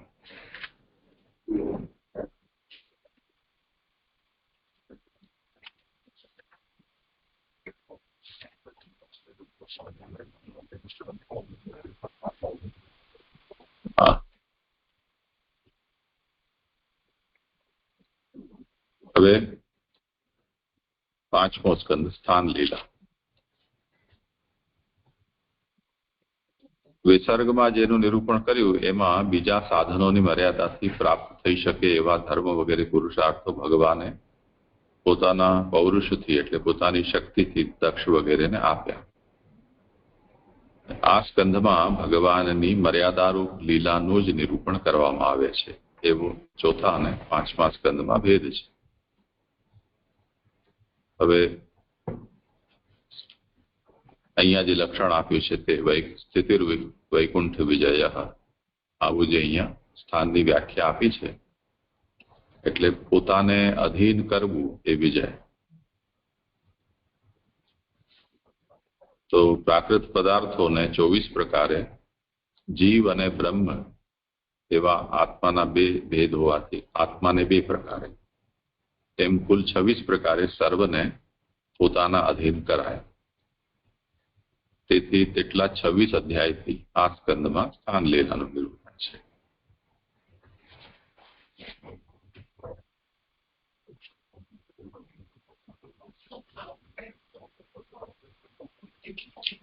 હવે આ જે છે એને વિજય કહે છે. એ વિજય ઉત્તમ પ્રકારનો જય એનો અહીંયા અર્થ બતાવી રહ્યા છે. અમુક પુરુષને અમુક કર્મ કરવાથી અમુક સ્થાન પ્રાપ્ત થાય એવો એકબીજાના સંબંધનો નિયમ ભગવાને જ કરેલો છે. એ નિયમનું આ સ્કંદમાં નિરૂપણ કરવામાં આવે છે. તેથી જ આને ભગવાનનો વિજય એટલે ઉત્તમ પ્રકાર જય કહે છે. અને એ સ્થાન છે એ 3 પ્રકારના છે, દેશ, કાલ અને આત્મા.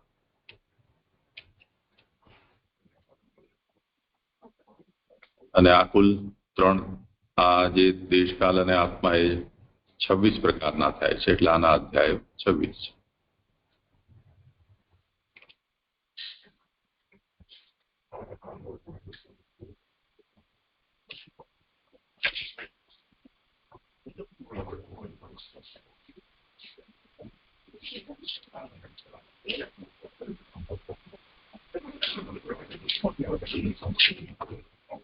તે પછી 6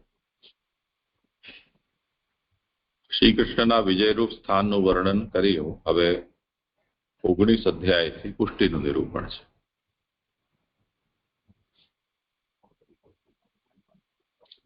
જેમ અલૌકિક સ્થાનનું નિરૂપણ કર્યું તેવું જ અલૌકિક ઉત્તમ પ્રકારના રક્ષણ રૂપ પુષ્ટિનું નિરૂપણ હવે કરવામાં આવે છે.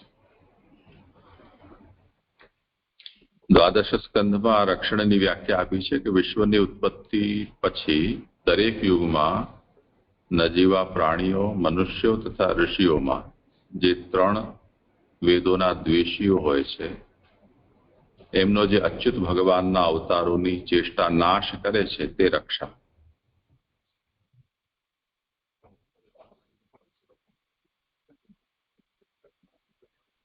તો મનુષ્ય, ઋષિ અને વેદોના દ્વેષીઓનો નાશ કરવા માટેની ભગવાનની જે ચેષ્ટા છે એ રક્ષણ છે. એને જ અહીંયા રક્ષણ તરીકેની વ્યાખ્યા કરેલી છે.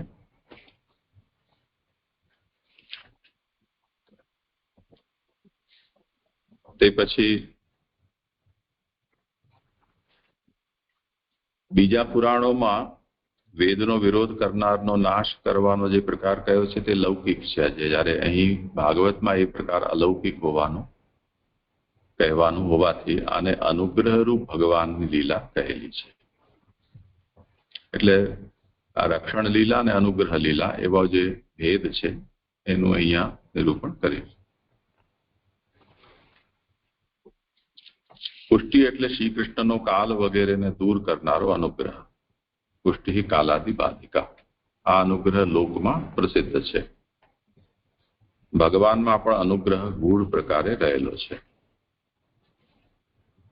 એ ગૂઢ ભાવથી જણાવેલ છે.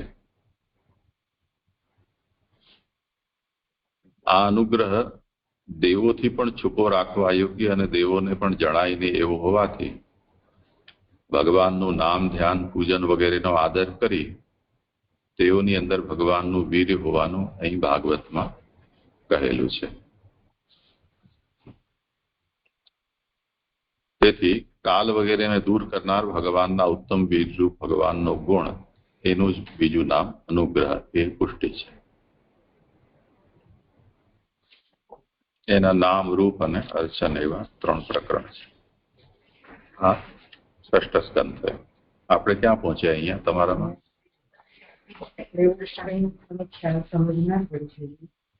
કે જીતેલાને પોતાને સ્વાધીન કરે એની મર્યાદા સમજાય. હા, પણ હવે એના પર જે કૃપા એના પર જ કૃપા કરે છે, પણ સાત એને જુદા કરીને કૃપા કરે છે. હા, એ અધ્યાયની સંગતિ છે. એ પ્રકરણ, એ વિષય જે આપણે આમાં જોયો નથી.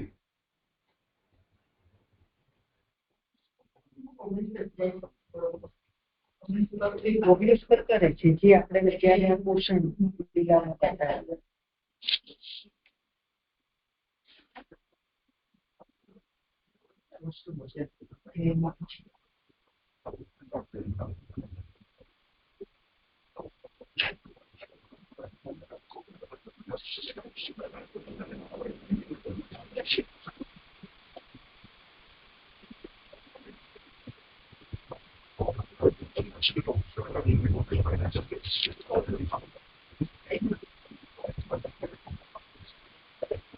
આમાં કયા શ્લોકમાં આવ્યું અહીંયા? ચોથા શ્લોક.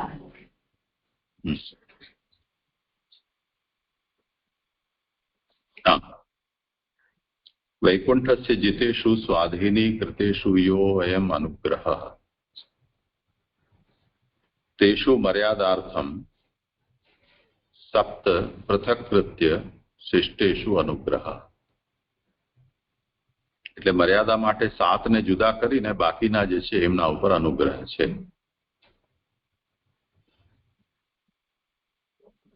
મહાભૂતેષુ આત્મદ્વયે ચ ન અનુગ્રહ. એટલે જે 7 ને જુદા પાડ્યા એમાં 5 મહાભૂત અને 2 પ્રકારની આત્મા. તો આ બેના ઉપર અનુગ્રહ નથી. તત્ર મર્યાદા એવ, એટલે ત્યાં કેવલ મર્યાદા છે. જોઈ લઈએ શું કે છે. પૂર્વોક્તેષુ એટલે ષડ્વિંશતિષુ, શિષ્ટેષુ એટલે ઊનવિંશતિષુ, કે તે સપ્ત મહાભૂતેષુ ઇત્યાદિ. તથા ચ સપ્તસુ તસ્ય સ્થાપિતત્વાત ન વૈયથ્યમ ઇત્યર્થઃ. એટલે આ 7 ઉપર અનુગ્રહ ન કર્યા ને એની આવશ્યકતા નથી. એનું કારણ શું છે કે એ બધા સ્થાપિત કરી દેલા છે સ્થાન લીલામાં. તો સ્થિતિ વૈકુંઠ વિજય એમાં સપ્તસુ તસ્ય સ્થાપિતત્વાત ન વૈયથ્યમ. એટલે અહીંયા ત્યાં અનુગ્રહ ન કરો તો પણ એ વેલ સેટલ્ડ છે, એને કારણે એની આવશ્યકતા નથી. એ અહીંયા પુરુષોત્તમજીએ સ્પષ્ટતા કરી છે.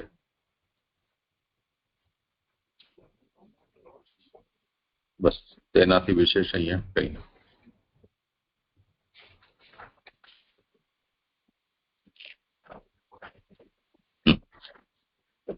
છેલ્લી લીટીમાં છે ને કે જ્ઞાનેન્દ્રિય અને અંતઃકરણ ના સંબંધ વાળા વાસના ઉત્પન્ન કરતા નથી. તો અમને આપણે જોયું કે વાસના છે એ તો સ્મૃતિની પૂર્વ અવસ્થા છે. તો એની અંદર પછી આ જ્ઞાનેન્દ્રિયો અને જે અંતઃકરણ છે એ એમાં વાસના ઉત્પન્ન કરતા નથી, એવું પહેલેથી. કર્મ જનિતા વાસના કર્મ વાસના. કર્મથી પેદા થતી વાસનાઓ ને કર્મ વાસના કહેવાય છે. તત્ર શરીરસ્ય કર્મેન્દ્રિયાણાંચ સંબંધિનઃ સદ્ધર્માઃ વાસનાજનકાઃ ન તુ જ્ઞાનેન્દ્રિયાંતઃકરણાનામ. એટલે જે સદ્ધર્મો શરીર અને કર્મેન્દ્રિયોના સંબંધી છે એ સદ્ધર્મો વાસનાને ઉત્પન્ન કરનારા હોય છે. જ્ઞાનેન્દ્રિય અને અંતઃકરણથી સંબંધી જે સદ્ધર્મો છે એ વાસનાજનક નથી હોતા. તેથી અહીંયા આ 15 પ્રકારના થાય છે. આ તો અધ્યાયની સંગતિ છે કે ત્યાં 15 અધ્યાય છે, એનાથી શું તાત્પર્ય છે. હવે વિચારણી કેવલ એટલું રહે છે કે જે સદ્ધર્મ છે એ જ્ઞાનેન્દ્રિય 5 જ્ઞાનેન્દ્રિયો અને અંતઃકરણ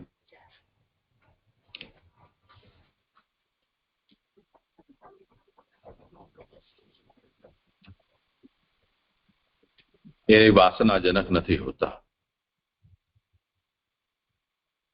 હા, તો ઠીક વાત છે ને, કેમ કે આ કર્મ વાસના છે તો કર્મ વાસના કર્મથી જન્ય હોય.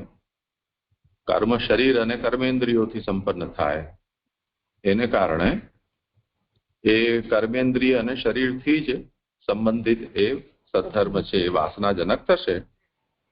તો એ જ્ઞાનેન્દ્રિય અને અંતઃકરણ વાળા જે સંબંધી છે એ નહીં થાય, કેમ કે કર્મ વાસના છે. સ્પર્શનાશી એટલે કર્મોથી થશે 30 થશે. કર્મેન્દ્રિય અને શરીરથી થતા છે તે. જે પૂછ્યું પ્રશ્ન, હા, અને પહેલો પેરેગ્રાફ છે ને તેની છેલ્લી બે લીટી છે. આશ્રય લેવો તૃપ્તિ, પ્રજનન, જાડ્ય અને તાપનું અગ્રહથી દૂર કરવાથી અને શબ્દ વગેરે આપવાથી 10 પ્રકારે સદ્ધર્મ કરનારી છે. જે આ વાક્ય નથી સમજાતું મને. પ્રણામ. હા, સમજાવ. સમજો એટલે છે આશ્રય લેવો, તૃપ્તિ, પ્રજનન, વાયુ ઇન્દ્રિય છે, પછી તાપનું આગ્રહથી દૂર કરવા અને શબ્દ, આ બધા સદ્ધર્મ કીધા છે. આ બધી ઇન્દ્રિયો બતાવી છે, એટલે આ બધી ઇન્દ્રિયોથી સદ્ધર્મ થાય છે. એટલે તૃપ્તિનો ઉલ્લેખ કર્યો છે કે વાણીનું કાર્ય છે, એટલે એનાથી વાણી દ્વારા તૃપ્તિ થાય છે. અને જાડી એટલે પાયુ ઇન્દ્રિય છે, એને દૂર કરવાનું કાર્ય એક ઉદાહરણ છે, એટલે મલ કાઢે એ એનું કાઢવાનું કાર્ય છે. એવી રીતે જે આ બધી ઇન્દ્રિયો બતાવી છે એ 10 થી સદ્ધર્મ થાય છે.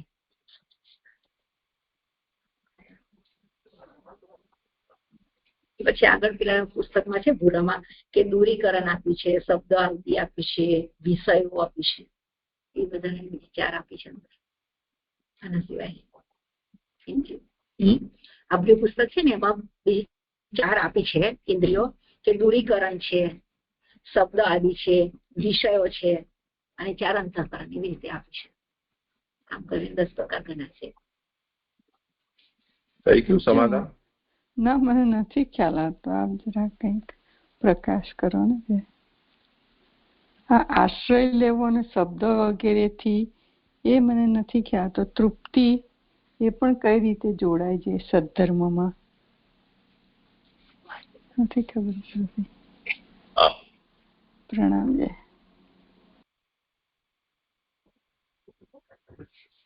શું છે જોઈ લો.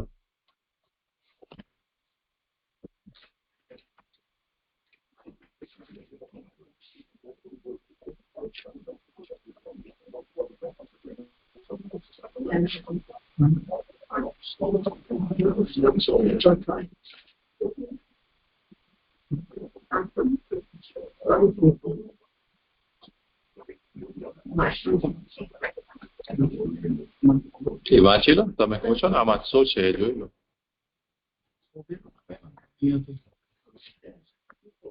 અહીંયા ચોથો શ્લોક ચોથો આવી ગયો. અહીંયા ક્યાં કોઈ શય હશે ને?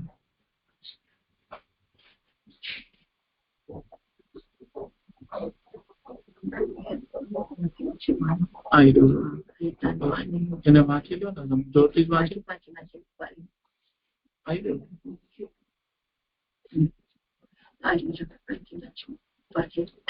એમ અંતઃકરણમાં 4 પ્રકારે સર્વ ધર્મ એ સર્વ ઇન્દ્રિયોથી પણ સદ્ધર્મ કરવાનું રેતો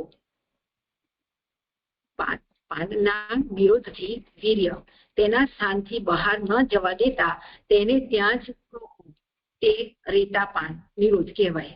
તે લિંગ અને પાયુને ધર્મનું કારણ પણ છે.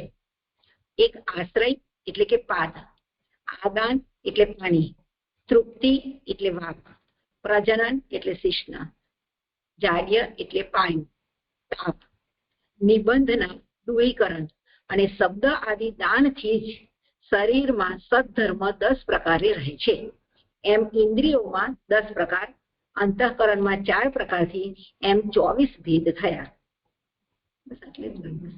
અને એમાં હવે જે આ એક નંબરની ફૂટનોટ હતી કે આશ્રય, આપ જે કહેતા હતા કે આશ્રય એટલે કે પાદ કીધું છે, તો કે છે કે એ 10 ઇન્દ્રિયોના કાર્ય છે તે યથાયોગ્ય કાર્યનો ક્રમ ગોઠવી લેવો.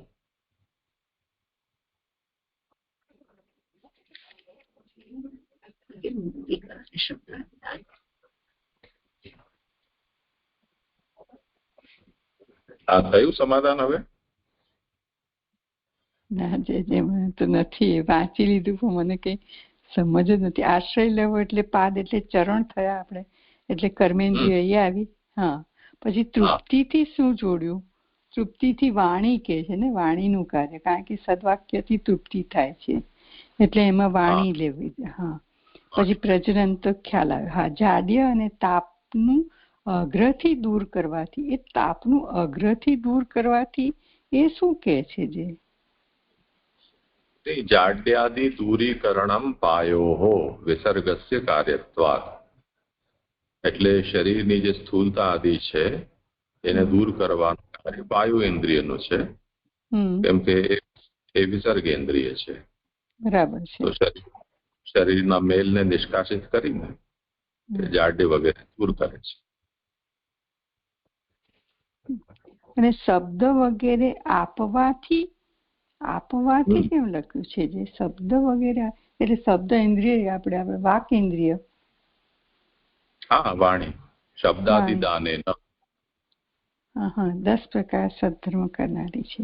હા જી, હા, હવે ખ્યાલ આવ્યા થોડો મને. હા, અને જે ઉપર છે ને આ ઉતિ અને 1 2 3 4 5 ને 6 છઠ્ઠી લીટી, ઉતિ અને સદ્ધર્મ વાસના અને ધર્મના પ્રકાર હોય એ ખ્યાલ આવ્યો. વાસના ધર્મથી ઉત્પન્ન થયેલી હોવાથી એ પણ ખબર પડી કે વાસના એ સદ્ધર્મથી ઉત્પન્ન થાય છે. તેઓનું ઉલટા પ્રકારનું લક્ષણ કહે છે. આ ઉલટા પ્રકારનું લક્ષણ મને નથી ખબર પડતી. છે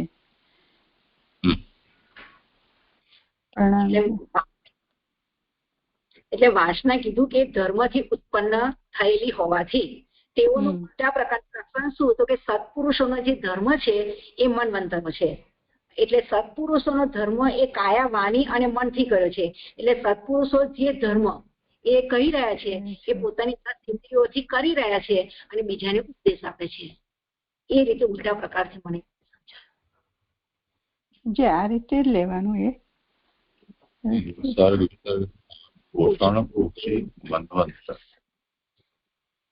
તો અહીંયા જે ક્રમ જણાવ્યો છે એ જે પ્રસિદ્ધ સ્કંધનો ક્રમ છે એ ન લઈને એમાં મન્વંતર અને ઉતિને આગળ પાછળ લઈ લીધા છે ને, એ અહીંયા બતાવી રહ્યા છે. મન્વંતરાણી સત્ધર્મ ઉતય કર્મ વાસના, એમાં પહેલા ઉતિ આવવું જોઈએ, પછી મન્વંતર આવવું જોઈએ ને. બરાબર. એ રીતે ઉલટા. હા, જે આગળ પણ પેલા એ 7મા અધ્યાયમાં હતું એ રીતનું. હાજી, હા, હાજી, ખ્યાલ આવે છે. હા, પ્રણામ જે થયું. હવે પ્રણામ જે હવે નથી. કઈક કે છે પિંકીબેન.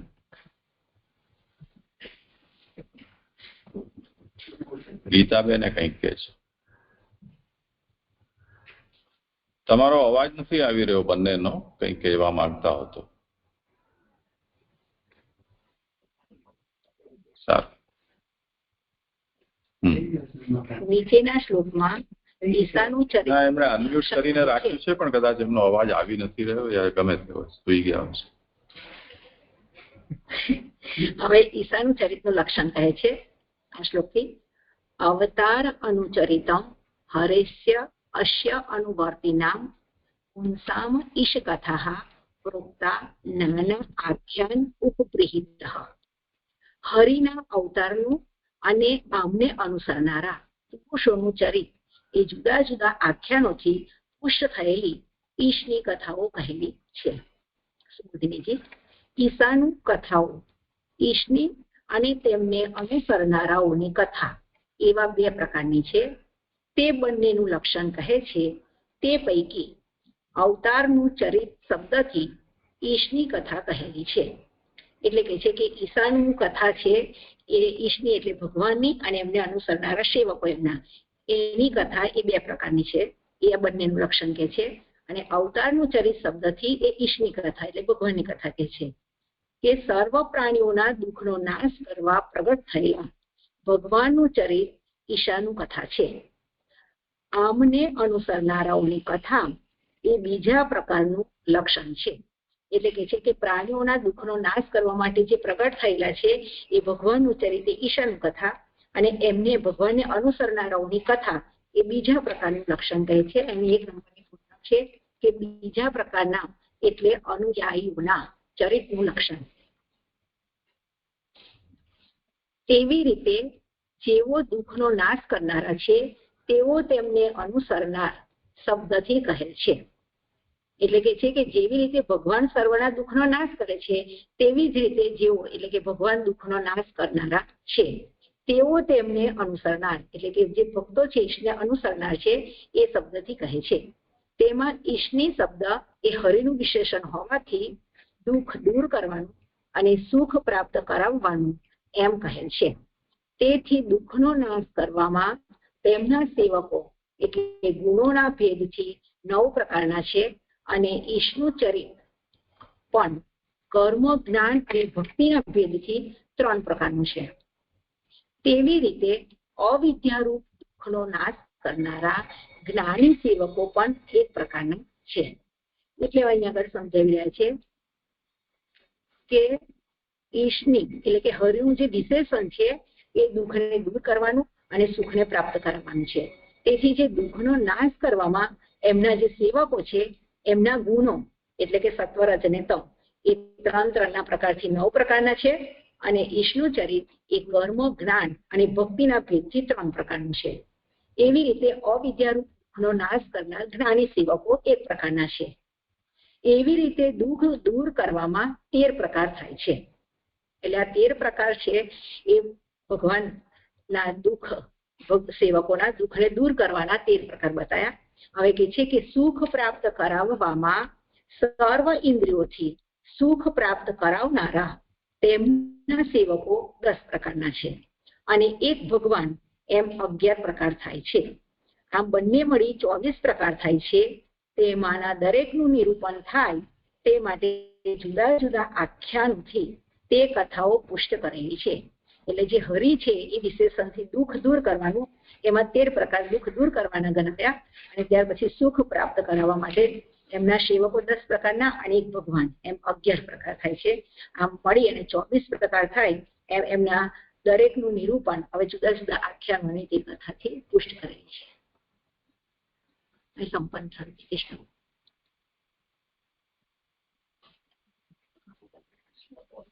કોનો છે ભારત?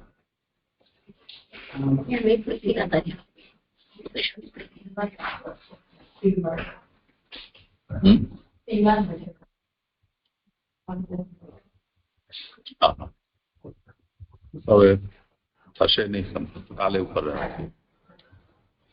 સારું અહીંયા